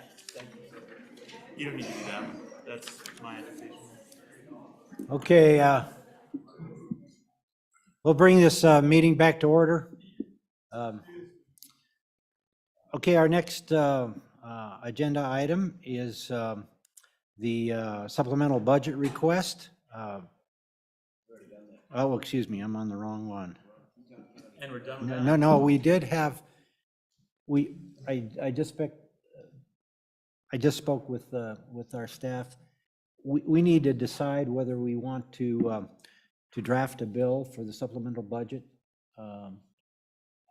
I discussed it with Tanya. I think we need a bill to be ready for next time that will have, right now we can put the 22 million and the 9 million as placeholders, but we need to figure out, we need the department to come back with a list of facilities, and we need to then decide on that final number that we will go forward. So we won't be actually looking at this bill till next meeting, but I need a motion to create that bill draft. Matt's got a comment. Yeah, Mr. Chairman, I'm not trying to slow you down here, but you have another presentation that may impact your budget recommendations. And so, Are you talking about our last topic? Mr. Chairman, that's correct. Teton County School District number one's presentation, the short of it, they have budget requests. And good so point. if the committee wishes to act on that and include that within Good point. in the motion, it may just be best to wait until the end.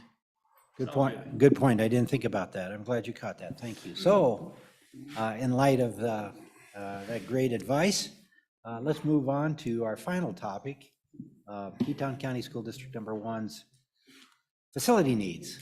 Ladies, would you please come forward? And Mr. Chair, when we reconvene, just in case I forget, when you're discussing it, the action that the commission said, because we're not done figuring out the inflation or whatever, was up to 22 million. You didn't have to lock in. It could be Correct. something less than that if that's what we end up figuring out by that time. Okay. Great.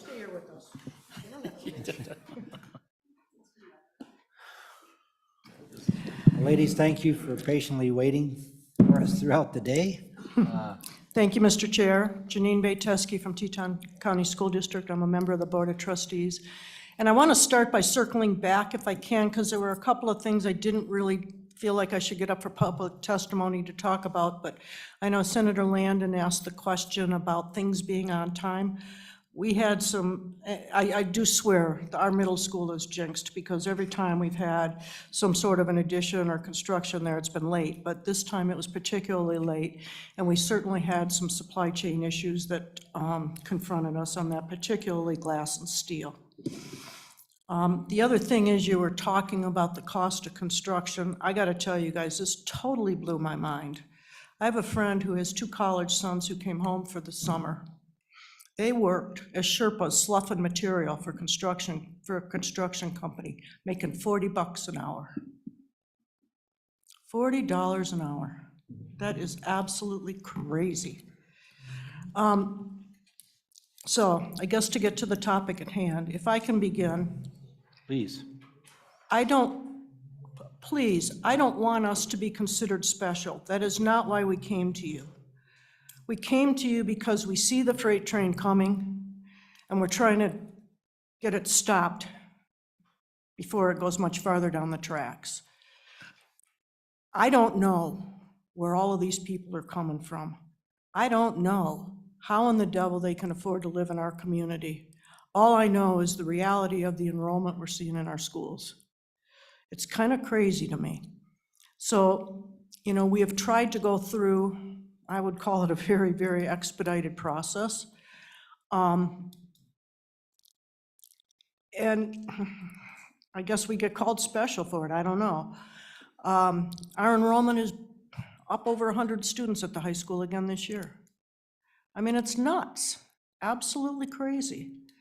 And so, you know, we've been trying to do work to strategically address this. You know, we've done a lot of taking out lockers and doing this and doing that, and we're kind of at the end of our, you know, where we can go. So I'll turn it over to Gillian, and I'll interject, you know, perhaps a few times as she's speaking. But Thank you.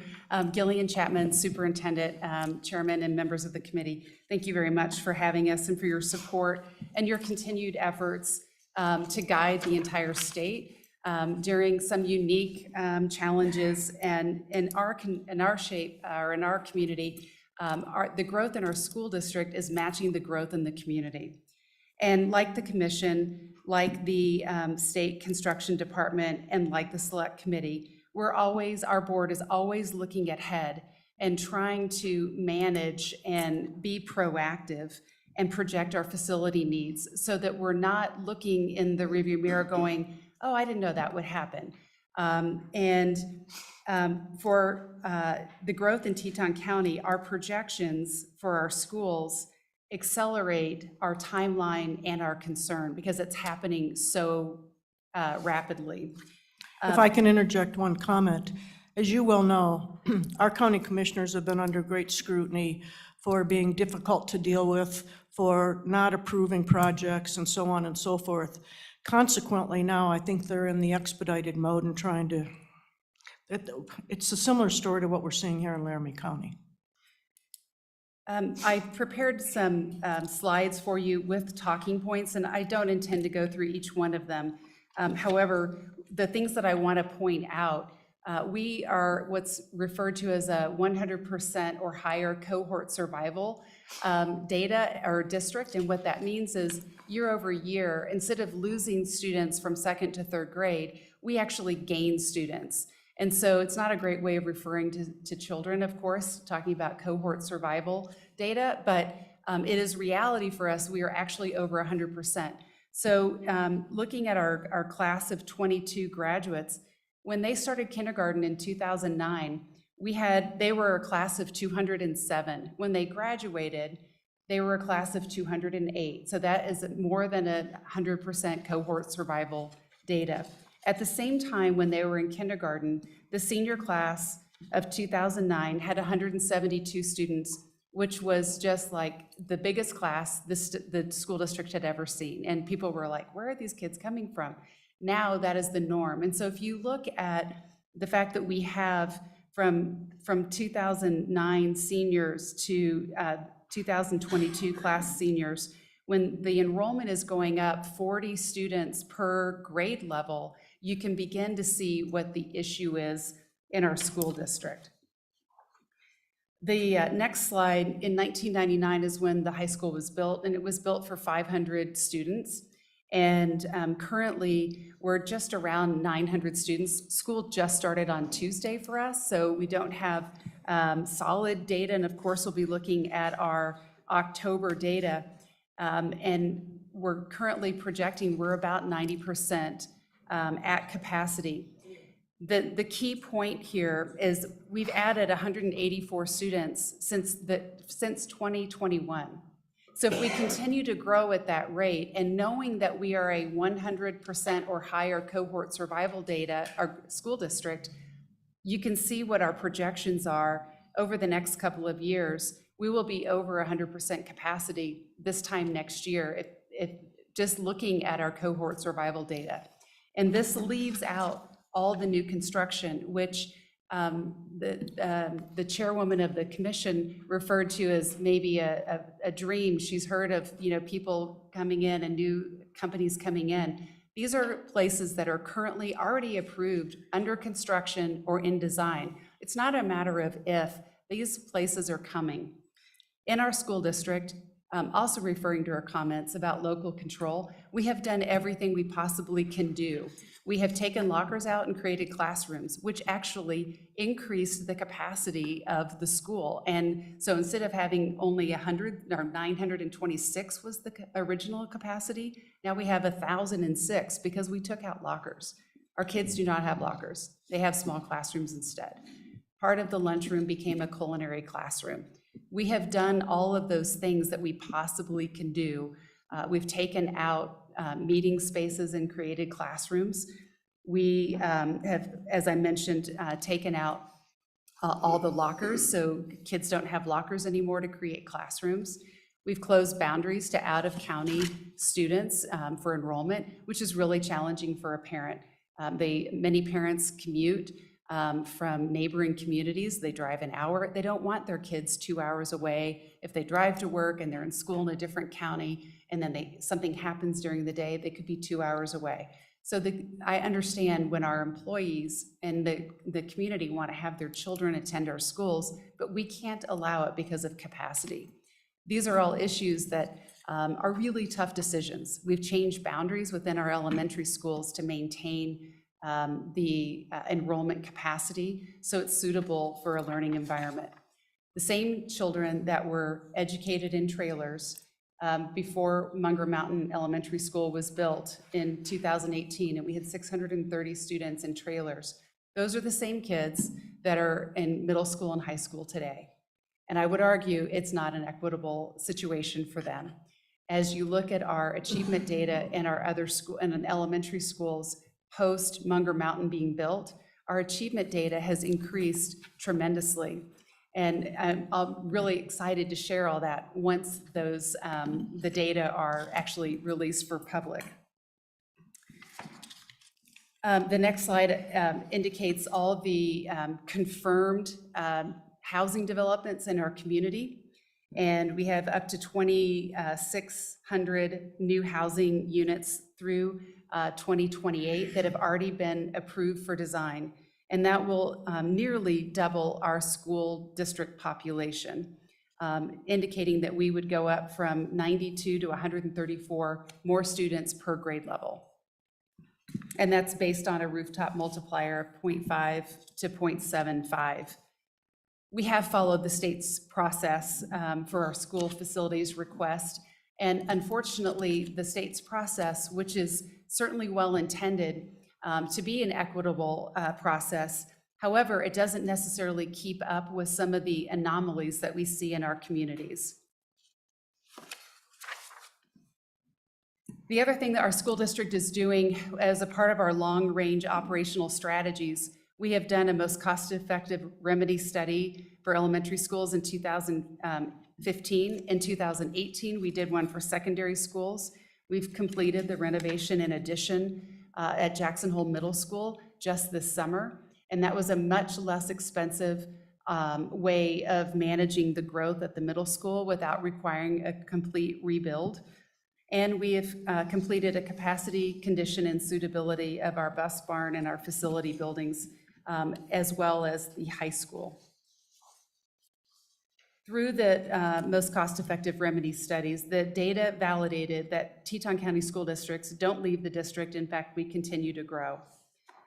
So our top two immediate needs that, because the process, which is well-intended, doesn't necessarily match the accelerated time schedule, and because we are in a valley that is limited by the opportunities with other school districts to share, we're really at a spot where we don't have space for the students that are coming. We can't turn them away. We've done everything that we possibly can do. So we need facilities that are appropriate for the programming and the capacity of our student body.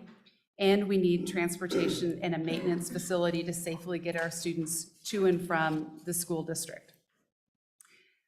We have a special purpose excise tax ballot election in November of 2022. So again, our school district, we're trying to do everything we can to alleviate the pressure from the state, recognizing there are a lot of needs in our state. We recognize that. We recognize that the revenue source for new facilities has reached a near zero level.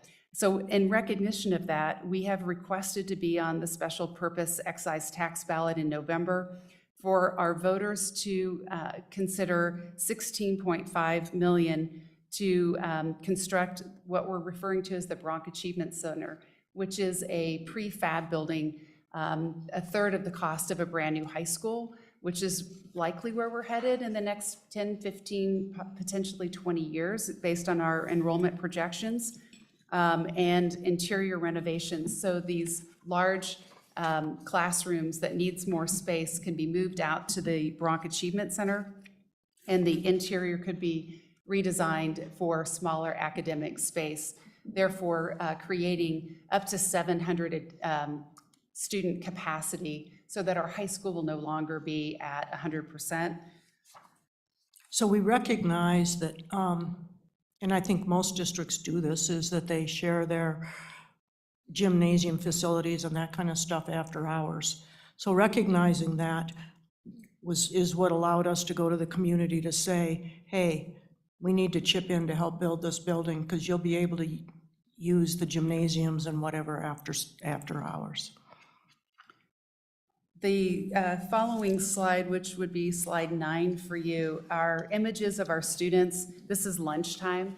They don't have the actual cafeteria is the far bottom right corner. The other pictures are pictures of kids sitting in the hallway on the floor and in benches, and we have some tables set up where they are actually eating their lunch. We have already 3 lunch periods. If we were to add a 4th lunch period to accommodate students actually eating lunch in the cafeteria, we would have to start lunch at 10:30 in the morning and end lunch at 2:20 in the afternoon, which when you look at our labor costs for our kitchen staff, that exceeds that opportunity. And I'm not sure it's all that helpful to have students eating lunch at 2:30 when they don't get out of school, or 10:30 when they don't get out of school till 4 p.m., or waiting until 2:20 to have lunch. So that's another indicator. We've tried to do everything we possibly can do to remediate the issues that we're facing. Slide 10, our bus barn has 2 bays. It was built in 1976 for $72,000 by a local architect who's still practicing. I got a big kick out of his $18 an hour rate as an architect in 1976, and asked if he still works for that, but he does not. But in any case, the bus barn was built when we had fewer than 1,500 students. We only had 10 buses. Today, we operate more than 45 buses. Our population has nearly doubled, and we travel 3,500 miles a day on our buses. So the 2-bay bus barn, and it was noted in your packet that we did some renovations. We actually, it was a dirt parking lot up until 2016. We used funding to pave that parking lot, and we also used recreation district funding because we were spending so much money on bus alignments because the potholes were big enough to fit a small child in them. So that it was not cost effective for us to maintain a dirt parking lot that led into our bus barn. So the next slide are pictures of the it would be a new facility, approximately $16 million, that would combine the maintenance and the transportation department, so we can use some effective and efficient operations and share staff. It's directly across from where the current 2-bay shop is for buses. And then it would leave the maintenance shop available for the middle school in the next 15, 20 years for anticipated growth because it's in the same parking lot. Slide 12 refers to the funding sources. We're not coming to you or the commission or the legislature asking for everything. We are looking at a variety of sources, including the SPET ballot, major maintenance, safety and security. I'm sure you noted that in our account balances, they are nearly zero. We are effectively using our major maintenance and our safety and security funding. We have a depreciation reserve account. We're raising funding through our recreation district, which generates, 9 mills generates approximately $1 million annually for this. 9/10 of a mil. 9/10 of a mil, sorry. 9/10 of a mil generates $1 million annually. So we're dedicating that to these projects as well that are related to community use spaces, and of course, private donations.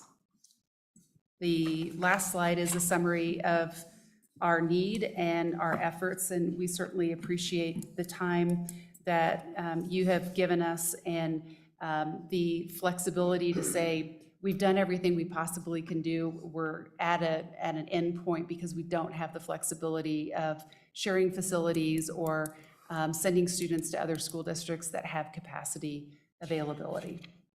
And with that, I believe we stand for questions. Committee, questions? Senator Rothfuss. Thanks. So can you give us an overview summary? It's my understanding then that the final slide presents the $21.85 million, which is the state ask, as I understand, and that is out of the total project cost. That's the number that I don't intuitively see. About 55 million, 56, something like that. It would be 36.5 and 1.85. plus a 16. Correct. So it'd be 36.5 plus 1.8 plus 16, whatever that adds up to.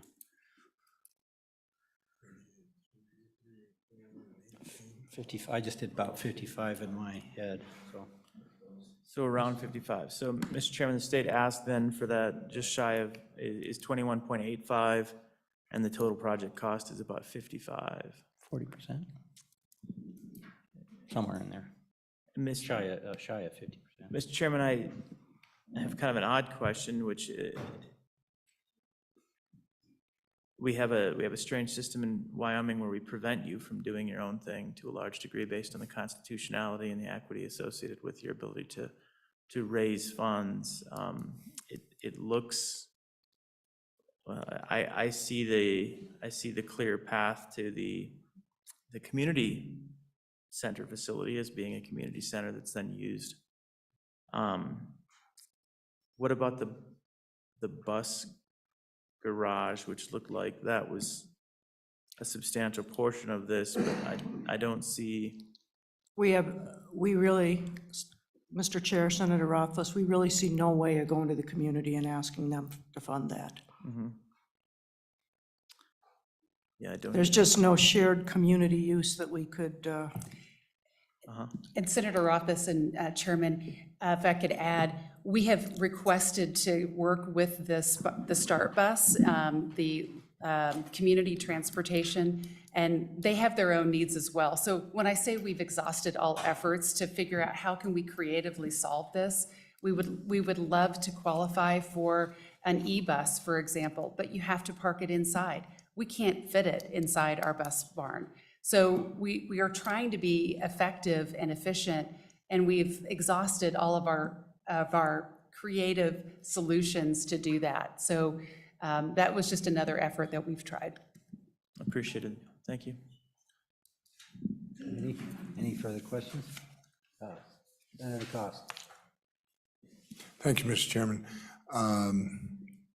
Is your plan to be able to house all the buses within the interior of this barn that is showing? I was trying to look between the parking lot and there, and I wasn't sure. And then obviously, if you're looking at e-buses, they're going to need the warmth to be sufficient. And will they handle the longer routes for you?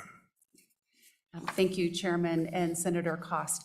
What we are requesting is a 6-bay bus facility versus our 2-bay. We probably, based on the number of our buses that we have, should be requesting more, but we're trying to be efficient and effective with our resources. We have the land, it's right next door, so majority of the buses would still be parked outside and they have plug-ins.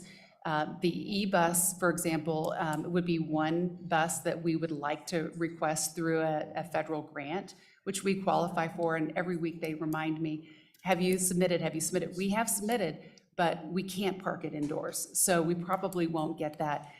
So we would be able to park one e-bus indoors while we consider if that's a good plan for us. In terms of routing, we have a number of routes that are close by. We triple route our buses anyway, so that would be one that we could triple route or potentially use it for busing our students from Moran inside the park to middle school or high school. That might be a route that one bus could handle fairly effectively.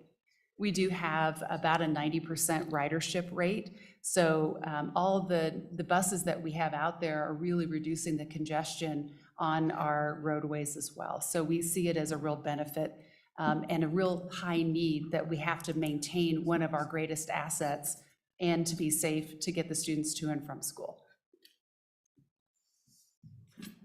Representative Walters. Thank you, Mr. Chairman.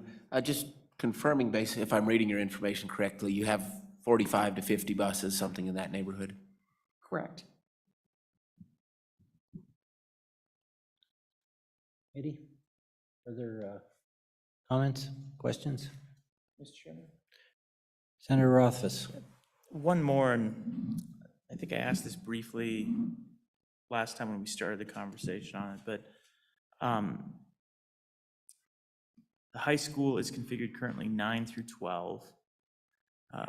One of the ways that's frequently used to ease, we'll say, capacity pain throughout the system is to reconfigure the high school as a 10 to 12 and then build something new at one of the lower levels and restructure the grade. So my question is, are there other levels within your system where there's capacity pain that maybe something like that should be considered as part of a system-wide solution, and that can help the remedy? And I don't know how that would necessarily work based on the overall program you have, but I just wanted to visit with you about it. Mr. Chair, Senator Rothfuss, thank you for that question, because that thought processes actually started back in 2015 when we did the Mercer study for the elementary schools. And should we make our elementary schools, instead of making them K-5, should we make them K-6 to alleviate the next up? As we stand right now, we didn't do that when we built Munger Mountain. And so you're just kind of pushing the problem down. So the answer to your question is, well, if you built a new middle school, you could probably do that. However, I think my superintendent would say that, you know, there's an ideal size and a less than ideal size when you're dealing with middle school students. And Senator Cost, I'm sure you're aware of this. And you get a middle school too big and you start to have discipline issues and so on and so forth. So we're kind of stuck right now. Mr. Chairman, Sure. well, I think the solution is not at the middle school level. The solution is build a new elementary school entirely. Shift K-6s, change boundaries, leave the middle school the same size, one grade band shift, so you have the same population, plus obviously you've got a population growth that's going on. I just don't know what your middle school capacity looks like, and then that shifts the grade band. But again, I'm not saying that works. I'm just saying that's the logistical solution for it if you don't have pressure on the middle school right now, and I don't know if that was considered in the Mercer study. So, Mr. Chair, Senator Rothfuss, so when we looked at that, and you start to look at all of the elementary schools we have, and you take Wilson School, for example, if you were going to do that, you needed to not only build a new elementary school, you also needed to add on to Wilson. You also needed to add on to Kelly, you know, so it just became a big challenge in terms of the other schools. I would add, Senator Rothfuss and Chairman, that the middle school design is not intended for some of the courses that ninth graders take. And so when the facilities are driving the program, that became problematic for us. And in the end, because we'd have to add on to so many other elementary schools to accommodate the sixth grade, and the middle school would require a significant upgrade to some of the courses. And they would basically be at the same capacity, if not a little bit higher, by moving ninth graders there. The most cost-effective remedy study indicated that the most cost-effective remedy study would be to add on to the middle school and create this ancillary building for a prefab ancillary building to the high school. We also did consider, through that most cost-effective remedy study, adding on to the high school. However, the design of the high school would require elevators and additional bathrooms, and because it's brick with the curved roof, it's a beautiful facility. It was way more cost-effective to do the fabricated building instead of the addition. Senator Rothfuss. So for the ancillary facility, making it a kind of a hybrid rec center and an educational facility to get the public, how does that end up working out in terms of public support, public use? And I just think about that from, I'm imagining if our rec center, for example, which is located almost next door to our high school, were used, I can see some challenges there realistically, plus you've got membership costs that go to it from the community. Is that something that would go into this, where you'd have community membership that helps to support it in addition to the original cost of development that's coming through this special purpose tax? Thank you, Chairman and Senator Rothfuss.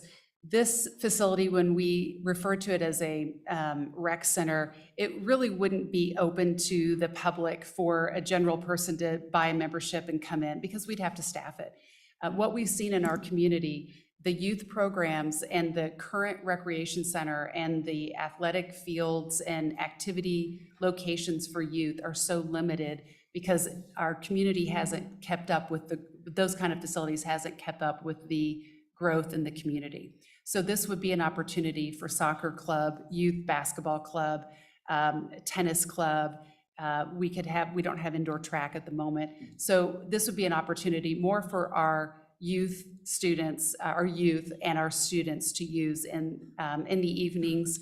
And we do charge those clubs for using our fields and our buildings, our gyms already. It's a very nominal fee. It certainly won't cover the cost. It's so inexpensive because we do view it as a community service. But that's the purpose of the recreation district can support it, as well as our request on the special purpose excise tax ballot. Thank you. Okay. Senator Cost. Thank you, Mr. Chairman, and not to put a kink in Senator Rothfuss's thing, are your sixth graders involved with athletics like your seventh and eighth grade? Because there's a lot of schools in the state that are going to sixth grade. So moving them to the elementary would really either kibosh that or create a real issue there. So I was wondering about that. That is correct, Chairman and Senator Cost. In fact, Senator Cost, that's an interesting comment because, you know, we have one school that's on the other side of the mountains. And it was a K-6 school. And it was a huge change for that community because they are a community in and of themselves. And we decided that we were going to pull the Band-Aid off and it was going to become a K-5 school for that very reason, so those sixth graders could go to the middle school over in Driggs. Okay. Committee, any further questions? Okay. Thank you. Is there anybody else that would like to provide any testimony on this topic? Okay. Thank you. Committee, what's your pleasure? Senator Landon. Mr. Chairman, I know that we'll go into a conversation here in a minute about some supplemental issues from our department. But I would just throw out a gut feeling that I'm having this afternoon, which is, at the very least, it feels like our select committee needs to communicate and inform our appropriations colleagues of the issues that we have in two different districts. frankly, they are startling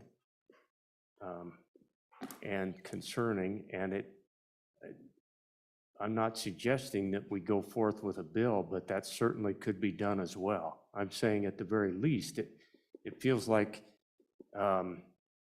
we need to get this on the radar screen in a big way and help our colleagues understand what we're dealing with here. Truthfully, we probably need to consider a couple of budget items if we were really playing it. Now, I don't have any idea what the revenue picture is going to look like. I'm sure it's not very good. It's a real conundrum, but at the very least, Mr. Chairman, given the testimony that we received from our Cheyenne constituents, and now we get the testimony from Teton County, I think doing nothing is not really an option. We ought to at least communicate up the line that we need to pay attention to what the challenges are. Senator Rothfuss. Thanks. Mr. Chairman, I'm inclined the same way. I agree with Senator Landon that one of our responsibilities is to bring things forward and recognize that not everyone may agree that this is the time to solve them, but if we don't put them on the radar, there's nobody else that's going to. This is the appropriate committee to do that. And I would definitely be inclined to err on the side of bringing forward issues that need to be addressed and then contemplating the budget once we see what the budget looks like. And realistically, we'll have a short-term surplus. There's no question about it. We won't have the world's best long-term projection. We know that we're just benefiting right now from high mineral prices and production that we won't see for forever. But we know that as a result of that, in this next legislative session, we're going to be spending tens of millions of dollars on projects. That's the reality of it, that will be one-time expenditures. And we have a series of projects that are before us that need to be in the queue and contemplated. Teton County, honestly, I think that we need to get the Pineview Elementary School on the radar as well. I don't know quite how we would do that at this point in time, but I think people need to understand that it's in queue. And then really, I don't know what we do in terms of an in queue to solve some of the problems of Laramie County. I don't have a good idea or solution there. It's such a gigantic problem. So that's one that we probably need something for.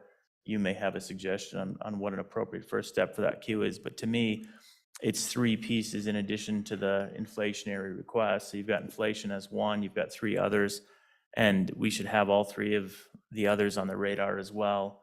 And then we can have the full conversation once we're moving forward through the legislative process. To me, that's what I'd like to see.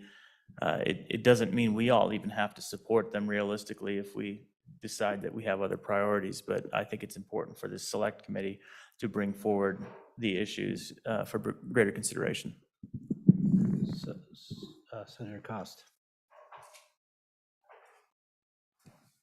Thank you, Mr. Chairman. You know, our children are our most precious resource, and we owe them the best education we can give them. And obviously, we see a challenge in Laramie County. Obviously, we see a huge challenge in Teton County as well. And there are some other things facing us with inflation and being able to cover some of the other needs of other schools. But I think we've got to go forward with some recommendation for the future, or not, like Senator Rothfuss said, nothing will get done because it's easy to just overlook it and keep moving if somebody doesn't bring it to the front. I would almost think that for Laramie County one right now, if we can have maybe somebody bring some suggested solutions back to our group when we meet next, maybe that could help to give us an idea of what could be done, or is there a potential or something, or what kind of costs we'd be looking at to try to do something reasonable without going over so large, because probably a lot of these schools are going to have to be rebuilt, it looks like to me, or remodeled. For Jackson, you know, every year we wait, it's just putting more of a strain on them. And obviously, right now, that strain looks pretty, I mean, I look at their size of their schools, you know, when I was teaching, they were at 1,700 kids. We're still holding at 1,800 kids, and they're way above that right now.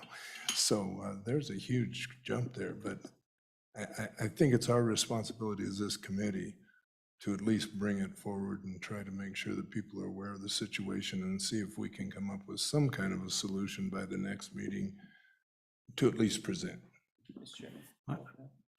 Please. Yeah, one thing that it is a challenging frustration that we all understand is the idea that you have a community like Teton County right now where they'd solve this problem on their own if they were allowed to. They're literally not allowed to solve the problem. They're forbidden from solving their own problem through statute, and the statute's based on some constitutional provisions, obviously. So we have communities around the state that want to come up with solutions. We know there are other communities that are reticent, and so we end up kind of with a least common denominator solution a lot of the time, where some communities don't want to provide additional support. It holds back the communities that are willing to provide additional support. We experienced the same thing, obviously, with our high school, where we were willing to bond for that, and we were fortunate that statute allowed us to do the things that we wanted for our high school. Teton County does not have the statutory authority to do that right now. They couldn't do that bonding. They couldn't bond for $25 million like we bonded for. And, you know, it'd take them about 8 minutes to pay off that 25 million. Where I think I'll be long dead by the time we pay off ours. But at the end of the day, I appreciate the hard work that went into these plans to try and come up with internal solutions. And they just, I don't know what else they can do that they're not trying to do. They're asking us for 40% of their solution. It's honestly amazing that they came up with the other 60%. No, the way I see it, it's the other way around. They're asking for about am I mistaken? About 2/3 of the total amount. They're asking the state. I'm sorry. I know I speak a little softly. They're looking at about state picking up about 68%, the way I see it. Mr. Chairman, that was my question. I was under the impression that they were asking for 21.85 and that the all-in cost for all the projects was around 55. 21.8 plus the 16 million. Mr. Chairman, all of these numbers right here. Let's see. So that's about. So, Mr. Chairman, a third of it would be local and 2/3 roughly would be state. So, Mr. Chairman, correct. The total request is 54.35 million. Of that, the state request or state share is 37.85 million, or 70%. Okay, thanks. 70%, yeah, right. Yeah, that was what I was asking, and I wrote I didn't have the $16 million facility included in that. Thank you. So, okay. Representative Walters. Thank you, Mr. Chairman. You know, we have a commission that brings these proposals forward. And I think we need to continue that process. It's worked for many years, using our commission to go in and do deep dive investigations into all of these issues. This is a supplemental budget year. The agency itself has a very limited supplemental request. One of them is based on a formula. The other one is a little bit more subjective as opposed to objective. But I think unless we want to have week-long select school facility committee meetings where every district shows up pleading their case, we should continue with our process of letting the commission do their deep dive, do their investigative work, and bring their suggestions to us. I know this committee has tweaked and modified their suggestions over the years, but we have largely gone along with their suggestions, and it's been a process that's worked well. When the legislature gets to meddling too much into this issue, we will end up with a situation where Cheyenne, Casper, Gillette get everything because we can collectively put our representatives and senators in a block and basically have more votes than anyone else in the legislature. Whereas when we continue this process of using the commission, we keep a well-balanced approach. We don't let folks proverbially jump to the head of the line, show up, plead their case, we feel sorry here today, and we start appropriating money. I think we have a good process. I think the appropriate action today should be a letter from the chairman to the Appropriations Committee following Senator Landon's line that's saying, we have a couple hot spots, beware and keep them on your radar. I think the appropriate position from the districts should be to get to the commission, start visiting with the commission, working with them on more updated Mercer studies. I think Senator Rothfuss brings up good points about would Teton County be better served with new elementary schools versus a large recreational facility. The bus barn is a different issue, but with 45 to 50 buses, there's another district that's building that has 150 buses building a bus barn half that size. While I recognize Teton County has cold temperatures and snow, we have to have some parity and some equity here.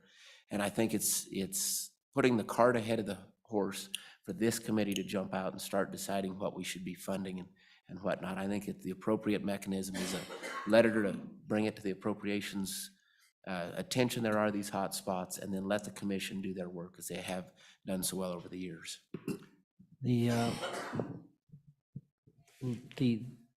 I agree with you. We have a commission to do that. I was a little bit dismayed today, listening to the chairman of the commission speak about both the counties. Certainly Teton being special counties and basically accusing Laramie One of being liars. I feel a bias a little bit, at least from the chairman of the commission. I don't know what the rest of the commission feels, but that concerns me a little bit. I don't want to trump what they do either. I think we have a system that needs to work, but we're the check and balance as well. And I think we have to work hand in hand with them. And if, we have one meeting left to be able to do something. Frankly, I think we need at least a placeholder bill. I was going to suggest that staff draft a bill that will, at least certainly for the inflation numbers, we can put those place numbers in there, the 22 and the 9, and ask the department to come back with a list of projects, and we can refine those numbers. And then if we, at least we'll have a bill then that we can, if we want, at the next meeting, be able to put in anything that, for Teton County or for Laramie One or for whoever, because between now and then, I believe there will be a commission meeting, correct? And so we'll get their input, hopefully, from that meeting on their priorities. But at least we'll have a bill ready for us at the next meeting that if we want to go forward, I would suggest we do that. Senator Landon, did you have a comment? Mr. Chairman, that's well stated. And by the way, I want to compliment my friend who sounded a lot like an appropriations guy. He did, didn't he? I think, honestly, I stick by the thought that I think it's very appropriate that we communicate what we've heard today and previously during this interim. Let's make sure we get that communication to our appropriations colleagues, and that goes further than that as well. But I agree, and I don't think you necessarily need a motion. You're the chairman, and I think you've already requested that bill draft, and so I'm with you on that too. But I hope that you won't give up on the thought of, let's make sure that information climbs the ladder and gets there, because we really do have two pretty hot spots in our state. Senator, I've already discussed with Ms. Heitrick about a letter that she will be drafting to the chairman of the Joint Appropriations Committee. So, yes.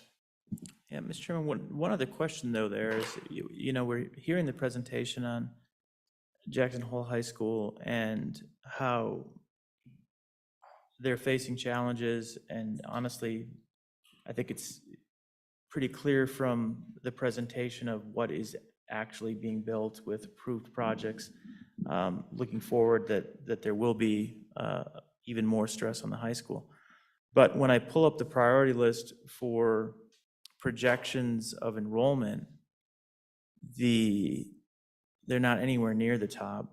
And their projected enrollment is a 70% of capacity in 2030 at 700 students with an adjusted capacity of 1,006 for 69.26%. So I guess I am also interested, as we contemplate this further, in an understanding of how we arrived at a projection of 697 when they're at 800 now.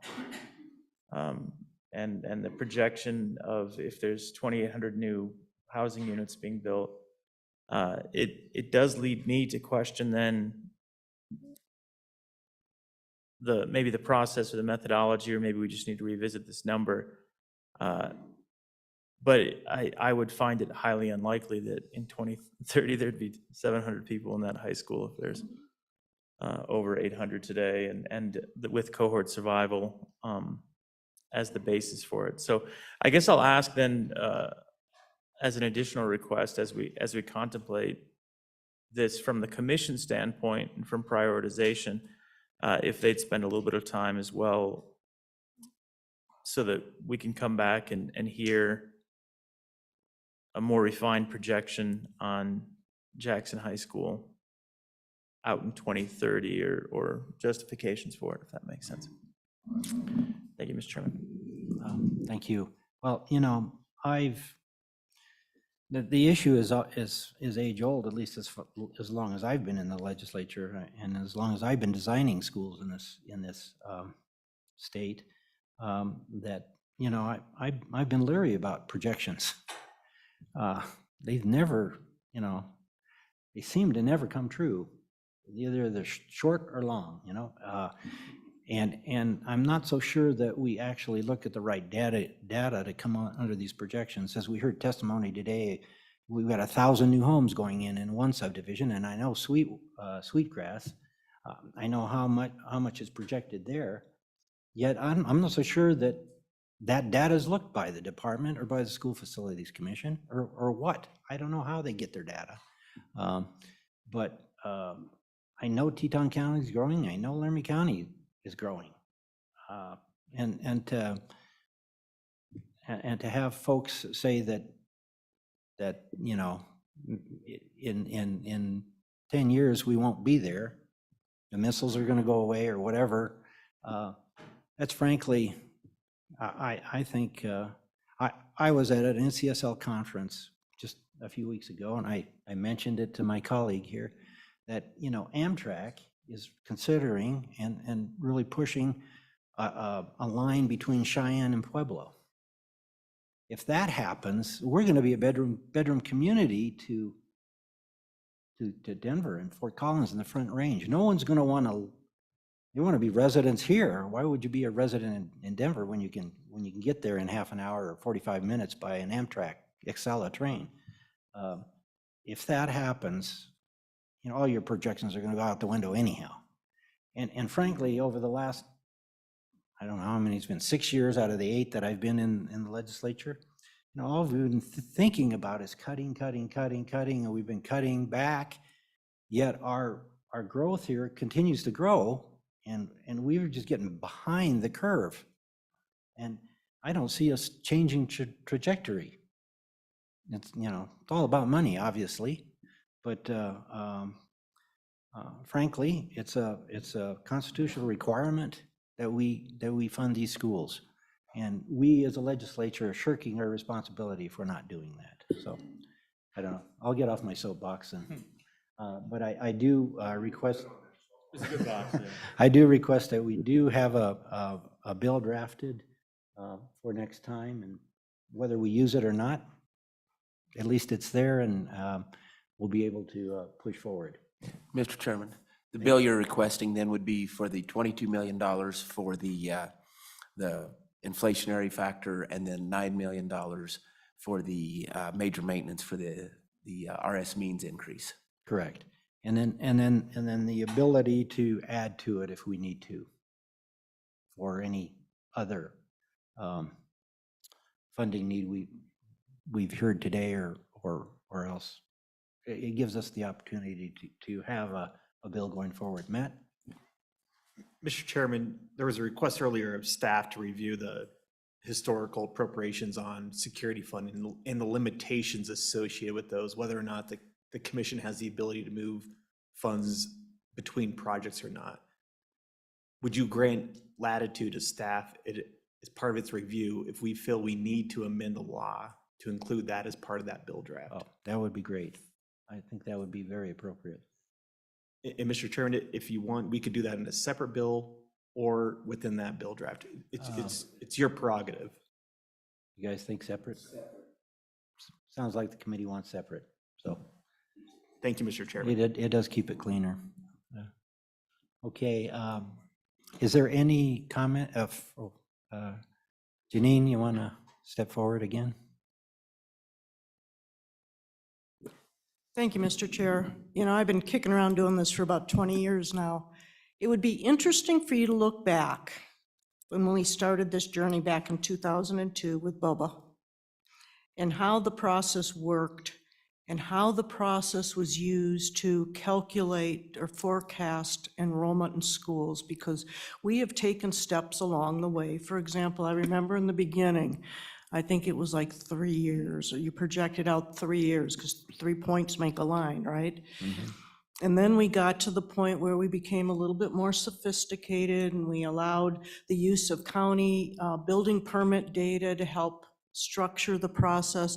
But it would be interesting to go back and just reflect on that, because the process really has come a long way. I'm not saying it's perfect now. And I mean, as I mentioned when Gillian and I were up here, I don't know where these people are coming from, and they're coming in groves. It's like all of a sudden, you know, we have a whole cluster of them. So, but it would be an interesting reflection to take, to go back in time and look at where you've come from. Would be. Thank you. Any further comment on this topic? Okay, well, that brings us to the end of the day. I will open it for public comment on any topic. If anyone has any public comment on this or any other topic, I guess. And I'd like to also take this opportunity to recognize a fellow legislator, Bill, Representative Henderson has joined us. Welcome, Bill. Yeah. No public comment? Okay, that being closed, I would, we'll wrap up by having a closing synopsis by the staff on what they heard and what directives we'll give to the department. I want to mention to the committee, tomorrow we will have tours beginning at 8:30. I believe we begin at ARP, I believe at 8:30. You should all have maps. Do you have some printed ones? Karen has printed ones for you as well. But they have been emailed to you. The intent is to hit ARP, Dildine, and then Cary in that order. We're planning, I believe, 45 minutes at each school and a 15-minute transit between. So for those of you who are staying for the tours, you should be out of town by roughly noon tomorrow, okay? So that being said, I'll turn it over to staff, and can you give us a wrap-up of what you think we did today? You bet, Mr. Chairman. Thank you very much. I'll just summarize what we believe are the requests to report back at the next meeting from the commission and department standpoint, and also LSO standpoint. I recall at the beginning of the meeting, there were several report backs. And so the first item was regarding the educational square footage, and the department was requested to come back and identify what facilities that they believe makes sense to fund additional major maintenance for the square footage that exceeds 115% of the allowable. There's also requests on the Pineview Elementary School and what hurdles they believe are in the way of transferring any ownership or acquiring the city's portion of that facility. I think we'll work in cooperation with the department on evaluating the security funds and our evaluation of the session laws that appropriated those funds, and what the department and the commission believe prevents them from fully expending those amongst other districts. The committee's also requested the department to report back on which school districts have not expended any of those security project allocations and why. Then, Mr. Chairman, the request was identified on how much of the 10% of the major maintenance allocation for security projects was expended on a year-by-year basis for the past 3 biennia. The next request is reporting back on Park Elementary School and the district-initiated enhancement and what action the commission took on that, because they just received that information. Mr. Chairman, there was a request to evaluate the statute that required the commission to put together a consolidated schedule, and if that process has created any value and perhaps what can be improved upon that statute. Mr. Chairman, the request on the bids provide updated hard costs for any bids that are completed between now and the October meeting. And then also perhaps a new analysis that put together a weighted average compared to the linear average. And then what drove that 800 gross square foot project on the annual report. Mr. Chairman, there was also a request related to the inflation list and the 25 projects. So Ms. Hughes has provided that to staff. We'll provide that electronically to the department. And if you would like hard copies before you leave, we can print that out for you. Mr. Chairman, an update on the Washakie 2 Tinsley project. I believe Mr. Rex has clarified that a little bit, that it's looking on a fiscal year basis. So the hope is that that project gets started at the beginning of 2023. Mr. Chairman, the last two for the department and the commission is to have the commission or the department review Laramie County School District Number 1's approved facility plan and what their capital construction needs are and what they have prioritized in that plan as it relates to their projects. And then, Mr. Chairman, the final item is related to Teton County School District Number 1's capacity calculation and what the commission can do to review that in relation to the presentation received this afternoon. With regards to LSO staff, we will report back on a bill draft related to the Pineview Elementary School and any associated legal analysis with that. We will come back also with our own separate analysis on the security funding, and if necessary, we'll draft a bill to clarify the appropriations that can be spent amongst districts. We will draft a letter in relation to 23 LSO 124, which is the school capital construction transfers and distributions, and communicate the process to the Joint Appropriations Committee as they're working on that in a more broad sense. And then, Mr. Chairman, we'll draft a supplemental budget request for the inflationary costs and the major maintenance request. Mr. Chairman, I don't know if this was a directive of staff, but I know it was suggested, but maybe we hold off on this one on identifying or highlighting the needs of Laramie 1 and Teton 1 to the JAC. How I interpreted that, and you can correct me if I'm wrong, is that may wait until the final budget recommendation from this committee. Yeah, that was a request by Senator Landon. Had you intended to do anything, Senator Landon, this time regarding that request? You had brought it up, so. You know, I think that my vision would have been that as we go into the, after our interim work, so we do have another meeting that we can revisit that, but I'm just encouraging the chair and the vice chair to consider in a communication to appropriation. There may be a couple of other items, but I think it's paramount that we get that information to them regarding Teton and Laramie County. So that's it. Apparently, we're looking at two separate letters to joint appropriations. So, Mr. Chairman, we can include we can include a single letter that identifies. Two topics. Highlights two actions from this committee. One would be the bill draft that this committee will sponsor for the 2023 general session, as well as the needs that have been communicated for Laramie 1 and Teton number 1. We'll do that next week. Okay. Committee, does that sound like, and then of course the 3 bill drafts. Okay. Director, did you have any final comments? Looks like you came back to the.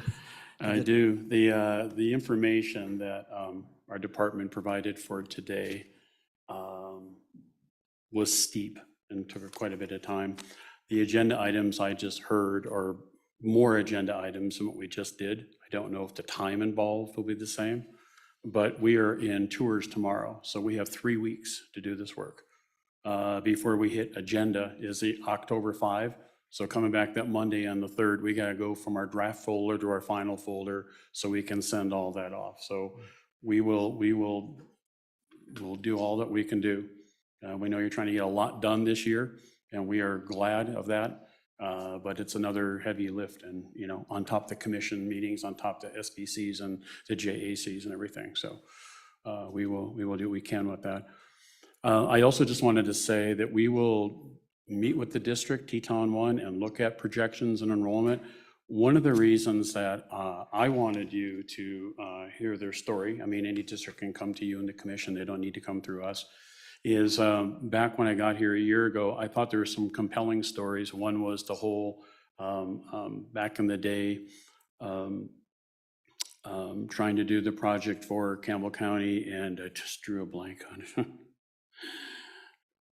Up on the border, the project you approve. I don't know why thank you. I'm blanking on Little Powder. I thought it was a compelling story for a lot of different reasons. I thought the commission needed to hear it, and I thought, the select needed to hear it. The other was we backed Laramie 1 on the inflation, the COVID costs for Coyote Ridge. That started with our department to the commission. To the committee here, to the governor's office, governor's hearing. We took it all the way through to JAC because we believed in that. When we first heard Teton 1's story, it wasn't just for me as a former high-level school district person. It wasn't just the enrollment, because everybody has enrollments, everybody has projections. You hit them or you don't, and at some point we're all going to be at capacity or not. It was the fact that when I moved here, I realized that the state system here is not nimble for buying property and throwing a school up quickly, because you've never really needed to be, like on the West Coast where I come from. So when I see a mountainous community, how many net usable acres of land anywhere, then I see that it's Teton 1, it's Jackson, so it's probably $10 million for a 5-acre parcel, which is going to be a very difficult design because you have best of one street access. I saw all that. Then I heard about the city and I heard about the county and all those roadblocks on the way. And then we fund every 2 years, not every year like everywhere else. We're not nimble. So my concern was, and we don't land bank like we do in other places around the country. So my concern was, with even if 1/4 of this conversation goes forward through, we're going to get this, we're not going to be nimble enough to deliver that in 6 years or whatever to keep up to it. So, and then that's not even the teach-rich part that certainly the JAC needs to hear about, and all of our game and fish employees and everything. So to me, it was more, it wasn't just about the enrollment, but we can look into that. It was just about if any of that happens. And you have the same situation for Laramie 1, but we do still have parcels around here, and you probably pick one up for a couple $2 million, but it was more about, are we going to be able, if someone says the bridge is out, and the bridge then turns out to be only half out, are we going to be able to move fast enough? So that was important to me, and I wanted them to share that story with you. So thank you. Thank you. Committee, any final thoughts? Hearing none, we'll adjourn this meeting. Well done.